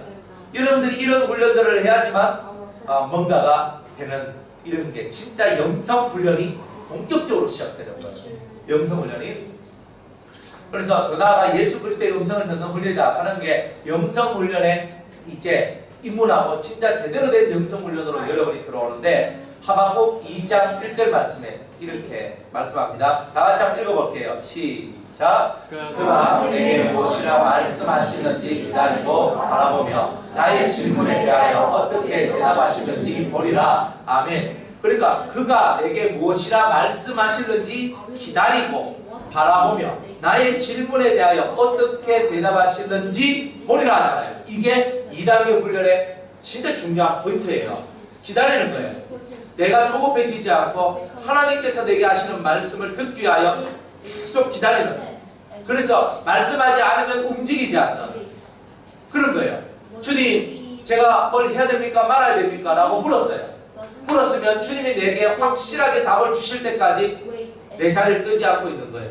그리고 내가 학교 가야 되고 직장 뭐 가고 뭘 하더라도 항상 내 마음은 주님이요, 이 문제가 해결돼야 됩니다. 주님, 제가 이걸 해야 되나요? 말아야 되나요? 가야 되나요? 말아야 되나요? 뭔가에 대한 확고한 답이 있을 때까지 다른 기도의 제목으로 넘어가지 않고 그것에 대한 집중력을 갖고 기도를 해서 주님이 내게 응답하시는 그것을 체험하는 자가 되야 돼요. 여러분이 직접적으로 하나님이 하시는 말씀을 느껴야지만 여러분 마음에 믿음이 생기고 확신이 생기고 흔들리지 않아요.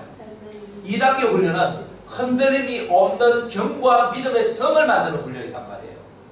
근데 우리 자꾸 흔들리는 거야. 이게 내가 결단하고 해놔놓고도 흔들려. 내가 믿습니다 하고 해놔놓고도 흔들려. 그 이유는 뭐냐면 내가 결단했기 때문에, 내가 했기 때문에 그런 거야. 그런데 2단계 훈련은 뭐냐면 주님의 음성을 듣고 주님의 가르침을 듣고 내가 순종하는 훈련이거든. 그러다 보니까 주님의 뜻이고 주님의 역사심이고 주님이 하라고 하신 거다. 당위성이 생기는 거예요. 그러니까 내가 의지가 시들어져 갈 때 주님께서 내게 하시라고 하셨고 이 말씀에 순종함으로써 내가 복을 받는 거야. 이렇게 나 자신을 컨트롤해 나가는 거란 말이야. 근데 내 의지로 하면은 내가 하기 싫으면 안 하게 돼. 그래서 내가 주님으로부터 말씀을 듣고 음성을 듣고 응답을 받아버리면 이건 주님의 명령이야가 되잖아요. 그러니까 반드시 하게 되는 거예요. 당위성을 얻는 것은 이 두 번째 훈련을 통해서 당위성을 얻는 거예요. 진정한 목적을 얻는 거다 이 말이에요. 그러니까 주님이 내게 하신 말씀이 아니면 내가 굳이 해야 될 필요성이 없다라고 생각하잖아요. 마귀는 우리한테 이런 당위성을 없애는 것을 해요. 마귀는 주님이 내게 말씀하셨다는 생각을 들지 못하도록 만들어요. 주님이 나를 보고 이걸 하게 하셨다는 생각을 들지 못하게 해서 뭐 이거는 뭐 내가 했으니까 뭐 내가 뭐 멈춰도 되겠지라고 생각하도록 만들어요. 그게 마귀예요. 그러니까 마귀는 왜 마귀냐? 우리를 깨어내요. 잘하고 있는 것에서 잘하지 못하도록 깨어내요. 그게 마귀가 하는 거예요. 여러분들 잘하고 있는데 왜 잘하지 못하도록 해요? 계속 그렇게 해나가면 여러분들의 영혼에 크나큰 성장이 오기 때문에 크나큰 성장이 오기 전에 영적인 고비를 주어서 넘어지도록 만드는 거예요. 그럼 마귀는 항상 그렇게 하는 거예요. 그래서 마음속에 자꾸 불신의 마음이 들고 하기 싫은 마음이 들을 때 사탄아 불러가요. 정말 사탄이 여러분들한테 그런 마음을 속삭이고 있는 거예요. 마귀가 어디 있다 그랬어요? 네? 왼쪽에? 마귀는 항상 여러분들 옆에서 속삭여요. 여러분들이 생각하는 것처럼 느껴지는데 여러분의 생각이 아니라 마귀의 생각이 여러분들 속으로 들어오는 거예요. 마귀가 여러분한테 말을 하고 있어서. 근데 그게 내 생각처럼 느껴지는데 절대 여러분 생각 안 할 게 있어요. 원래 하던 것을 자꾸 멈추게 만들고 하나님 앞에 나아가는 것을 멈추게 만드는 것은 다 마귀의 역사예요. 하나님은 항상 한결같이 자기 자리에서 자기의 길을 한결같이 걸어가기를 원해요.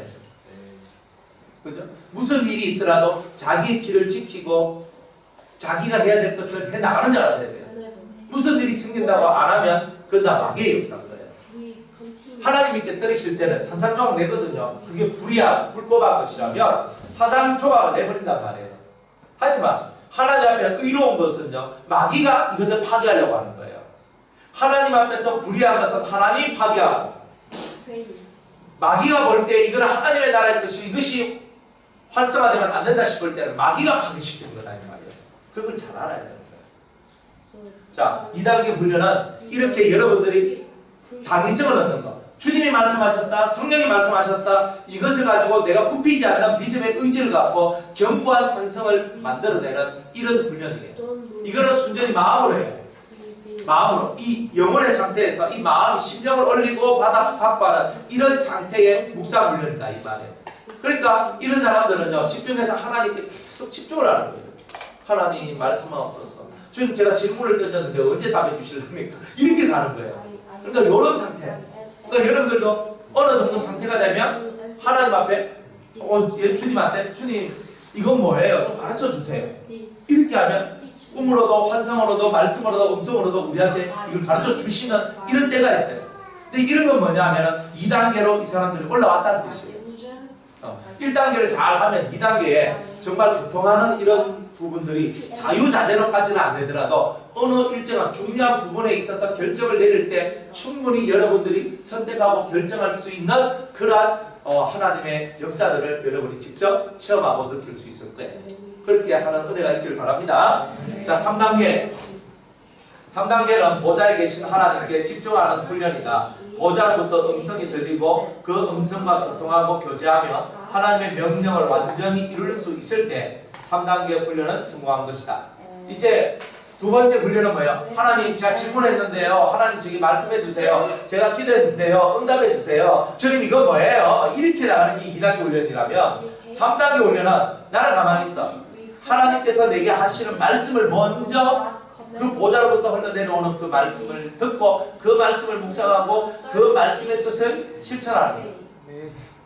그리고 이런 사람들은요, 하나님과 인간 중간 사이 속에서 사람들의 마음을 하나님께 올리고 그리고 하나님의 마음을 사람한테 전달시켜주는 그런 가교 역할을까지도 감당할 수 있는 사람이에요. 대단히 훌륭한 사람들이죠. 은혜로운 사람들이죠. 이런 사람들은 대단히 적어요. 정말 한 세계에 한 명이 나올까 말까 한 종류의 사람들. 근데 우리가 바라는 묵상의 완전한 단계가 바로 2단계예요. 2단계까지 가야 되는 거예요. 이거는 나중에 제가 훈련한 방법은 나중에 그렇게 하고 할 거니까 그때 보고, 결국 묵상 훈련은 성령, 예수 그리스도, 여호와 하나님의 음성을 듣는 훈련이며 들은 음성대로 실천하고 살아가는 훈련이 바로 뭐다? 묵상 훈련이다. 이 훈련은 아버지와 아들과 성도, 내가 하나가 되게 하는 거예요. 이 훈련이 다 끝나면 성도의 신앙이 완전한 경지로 올라서게 되는 거예요. 이렇게 여러분들이 훈련을 받게 되는 거예요. 그래서 뭐 이렇게 3단계의 그거는 그 훈련이 여러분들한테 이루어지면 출애굽기 25장 22절 말씀에 보면 뭐라고 되어 있냐면 출애굽기 25장 22절에 지성소에 보면 속죄소가 있어요. 그죠? 속죄소 두 그룹 사이에서 내가 너에게 말하리라 하는 말씀이 이루어지는 단계가 이 세 번째 묵상 훈련을 통해서 이루어진다 이 말이에요. 그리고 베드로전서 4장 14절 말씀에 보면 영광의 영 곧 하나님의 영이 네 위에 있음이라 이렇게 말했죠. 내 위에 있어요. 내 위에. 이제 그 말씀이 이루어지는 게 이 세 번째 단계의 묵상 훈련이 이루어졌을 때 이것이 이루어지는 거예요. 키보드는 요것만 알고 있으면 돼요. 그 다음에 이제 우리가 요 훈련이 점점 더 진해지면 디테일하게 이제 여러분들하고 이제 나눌 거예요. 자, 이제 묵상 훈련에 대한 얘기를 했으니까 잘 실천해 보세요. 네. 자, 그 다음에 성경은 비유와 기사와 상징, 교훈이나 가르침들로 이루어져 있다는 거예요. 아, 이게 정말 어려워요, 사실. 이게 뭐 비유, 뭐 상징, 뭐 이래버리면요 정신이 없어. 정신이 없어. 자, 그 비유는 뭐냐? 어떤 사물이나 현상을 그와 비슷한 사물, 다른 사물이나 현상에 빗대어서 표현한 것이다.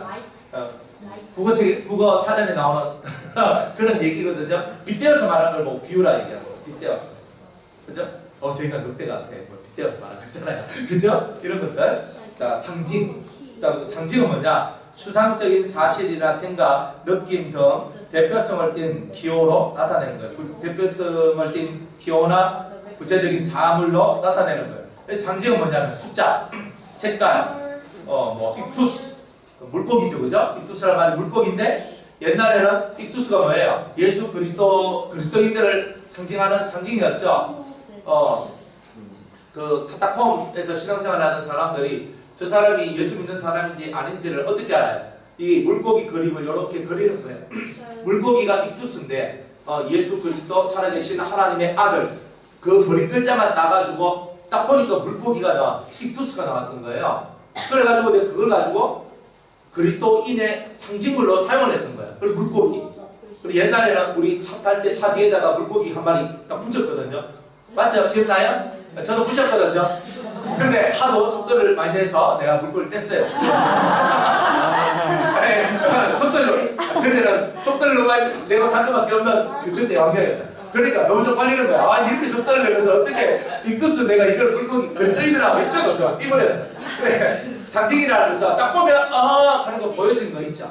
딱 보면 교회 십자가가 상징이죠. 십자가 딱 보면 교회 딱 나오잖아요. 그러니까 딱 보면 뭔가가 떠올라. 이걸 보고 상징이라니까. 비사는 뭐냐면 유사한 상징적 표현으로 진리를 설명하는 것인데 비유, 자문, 격언이라고도 다 얘기를 해요. 그러니까 비사란 말은 비유적인 말 혹은 자문의 말, 격언의 말 이런 것들을 다 포함하고 있는 것이 바로 비사다. 성경에 나와 있는 이런 뜻을 좀 알고 있으면 좋겠다. 그 다음에 성경은 교훈과 가르침들로 되어 있는데 산상수훈과 같은 말씀들은 교훈이고 가르침들과 같은 말씀들이잖아요. 근데 이런 것들이 우리한테 왔어. 네 이웃을 사랑하라. 네 동포를 미워하지 말라. 이거 가르침이죠. 이런 것들이 성경 속에 들어있단 말이에요. 근데 이런 것들이 성경이에요. 이런 성경을 해석할 때 성령의 역사 속에 있어야지만 올바른 해석이 가능하다. 성령이 해석을 해줘야 되는 거예요. 성령이 스승이 되셔서 우리를 가르쳐 주어야 바르게 신앙생활을 할 수 있습니다. 자, 그런데 질문 하나 던지고 이제 마칠게요. 자, 비유와 상징으로 하나님께서 우리에게 성경을 가지고 말씀을 하셨거든요. 왜 하나님은 비유와 상징으로 말씀하실까? 가끔 여러분들이 꿈을 꾸어도 좀 비유적이고 상징적이고 때로 환상을 보는데도 비유적이고 좀 상징적인 이런 것들이 와요. 성경뿐만 아니라 실제로 꿈이나 환상 부분들도 비유나 상징 부분이 대단히 많거든요. 왜 그런 것으로 우리에게 말씀하실까? 묵상하고 알려고 노력하지 않는 자에게는 보여지지 않는 비밀.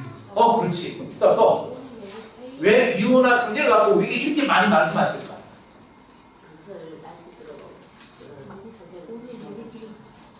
기도하라. 네, 또 사탄적인 사람들이 이용하지 않고 진리를 이용하지 그렇죠. 사탄의 사람들이 진리의 속뜻을 깨닫고 이해하지 못하도록 만들어 놓는 거예요. 그러니까 제자들한테만 이 비유가 열려지거든요. 제자들에게만 열려주고 이 비유와 상징이 제자가 아닌 자한테 열려지질 않아. 그러니까 이거 갈라놓거든요. 하늘의 사람과 땅의 사람을 갈라놓는 도구로서 이 비유와 상징이 사실은 사용되고 있다는 거죠. 자, 또 왜 비유와 상징으로 우리에게 이렇게 말씀하실까요? 아무 생각 없어? 생각하라고. 그렇지. 생각하라고. 그게 맞는 거야. 생각하라고. 자, 왜 비유와 상징으로 얘기했냐? 이런 뜻이 있어요. 제가 금방 말을 했는 것 같이 이 제자들과 제자가 아닌 자들을 나누는 거예요. 교회 안에서도 그리스도의 진실한 제자들한테는 비유와 상징이 열려요. 그러나 교회를 다니더라도 진실한 그리스도의 제자가 적어도 이런 묵상 훈련 같은 훈련을 안 하고 살아가는 사람들한테 이 비유와 상징이 열릴까? 좀 불가능하죠. 좀 어려워요. 그거는. 그러니까 훈련을 받는 거예요. 제가 요한계시록을 강의하면서 3년 반이라는 단어가 엄청 많이 나와요. 42개월, 1260일 이런 말들이 많이 나오는데 이 날들은 뭐냐면 예수님께서 제자들을 양성했던 3년 6개월의 기간을 얘기하는 거거든요. 3년 6개월. 그러니까 뭐냐면 예수님한테서 3년 6개월 동안 배웠던 사람 하고 안 배운 사람하고는 차이가 있는 거야. 사도 바울도 아라비아에서 3년 동안 배웠잖아요. 예수님한테. 그러니까 무슨 말이냐면 진짜 예수님의 제자, 사도와 같이 큰일을 하는 사람들은 그리스도로 말미암아 직접적인 교통과 직접적인 배움들이 있었다 이 말이에요. 그래서 그들은 그런 배움을 통해서 사도로 제자로서 활약을 했던 거예요. 그러면 예수님께서 그때 뭘 했냐면 많은 비유와 상징을 해석해 주면서 그들이 하나님의 나라를 더 풍요롭게 풍성하게 그것을 깨달을 수 있도록 예수님께서 만들어 주셨다는 거죠. 여러분들도 1260일, 42개월 이런 말들 뜻은 이게 뭐야? 이렇게 있지만 왜 환난을 받냐? 그런 훈련이 없기 때문에 환난을 받고 그런 훈련을 받은 사람은 그런 7년 대환란 속에 안 들어가고 들림받아 올라가는 거거든요. 그러니까 제대로 훈련을 받은 사람은 들림받아 올라갑니다. 제대로 하나님의 뜻을 깨달은 사람은 들림받아 올라가지만 안 하면 못 올라가. 그러니까 이런 것들이 다 비유로 되어 있단 말이에요. 그러니까 이런 것들은 뭐냐? 더 깊은 하나님의 나라를 보여주고 하나님의 마음을 보여주는 거예요. 이걸 통해서 뭘 얻느냐? 깨달음을 얻고 참된 지혜를 얻는 거예요. 창조주의 지혜의 세계가 우리 속에 들어오는 거예요. 그러면서 우리를 해석자로 만들어줘요. 이게 저는 성경을 읽으면서 다니엘이나 우리 그 요셉을 보면서 너무 매력적이야. 이 사람들. 왜 매력적이냐면 꿈을 꾸면 다 해석을 해버려.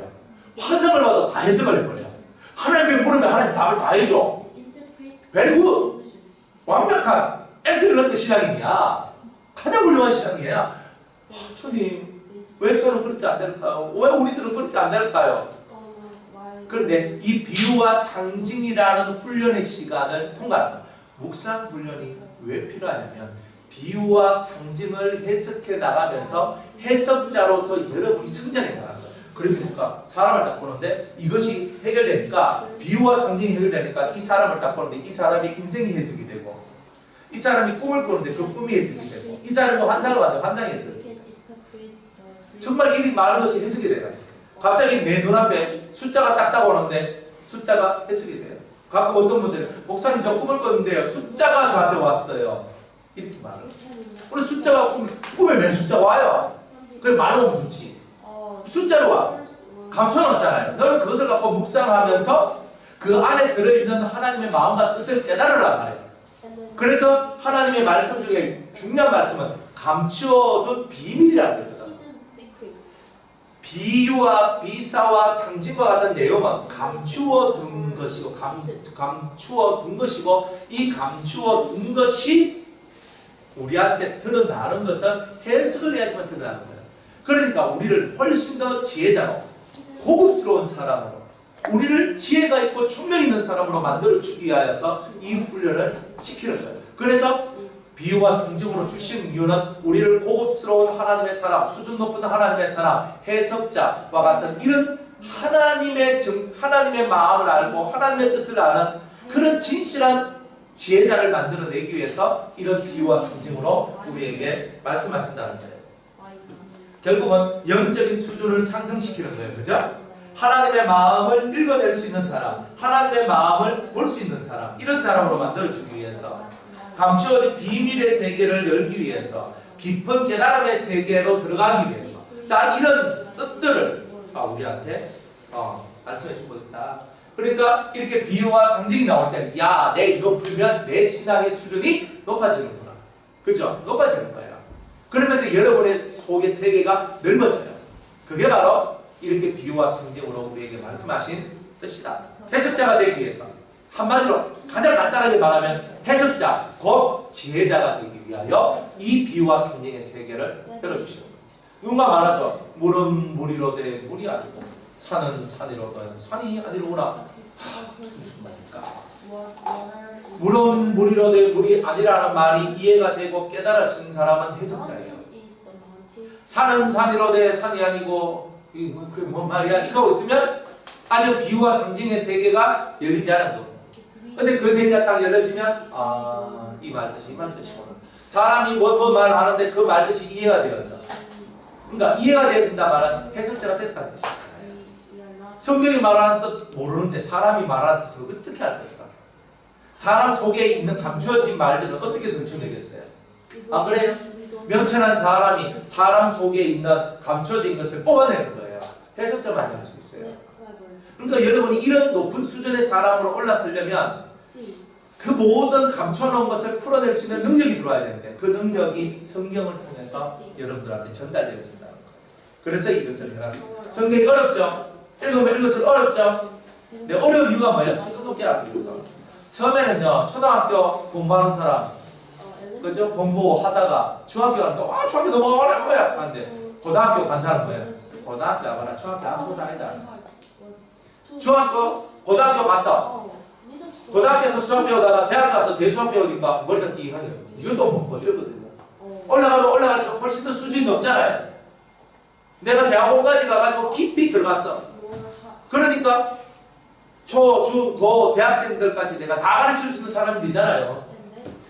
수준이 높아져야 여러분들이 섬길 수 있는 사람이 많아지는 거예요. 여러분이 수준이 좁으면, 낮으면 여러분이 가르치고 이끌어 줄 수 있는 사람이 줄어요.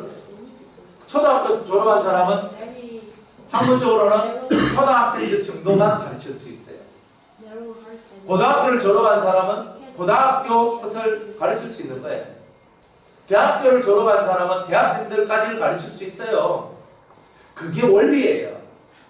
비유와 상징은 박사과정이에요. 그러니까 이 박사과정에 깊은 것을 여러분들이 연구하는데 하나씩 단계단계 밟아 준비하는 게 합당하지 않겠습니까? 네. 그럼 여러분들 다 되시기를 축복합니다. 자, 오늘 여기까지 할게요.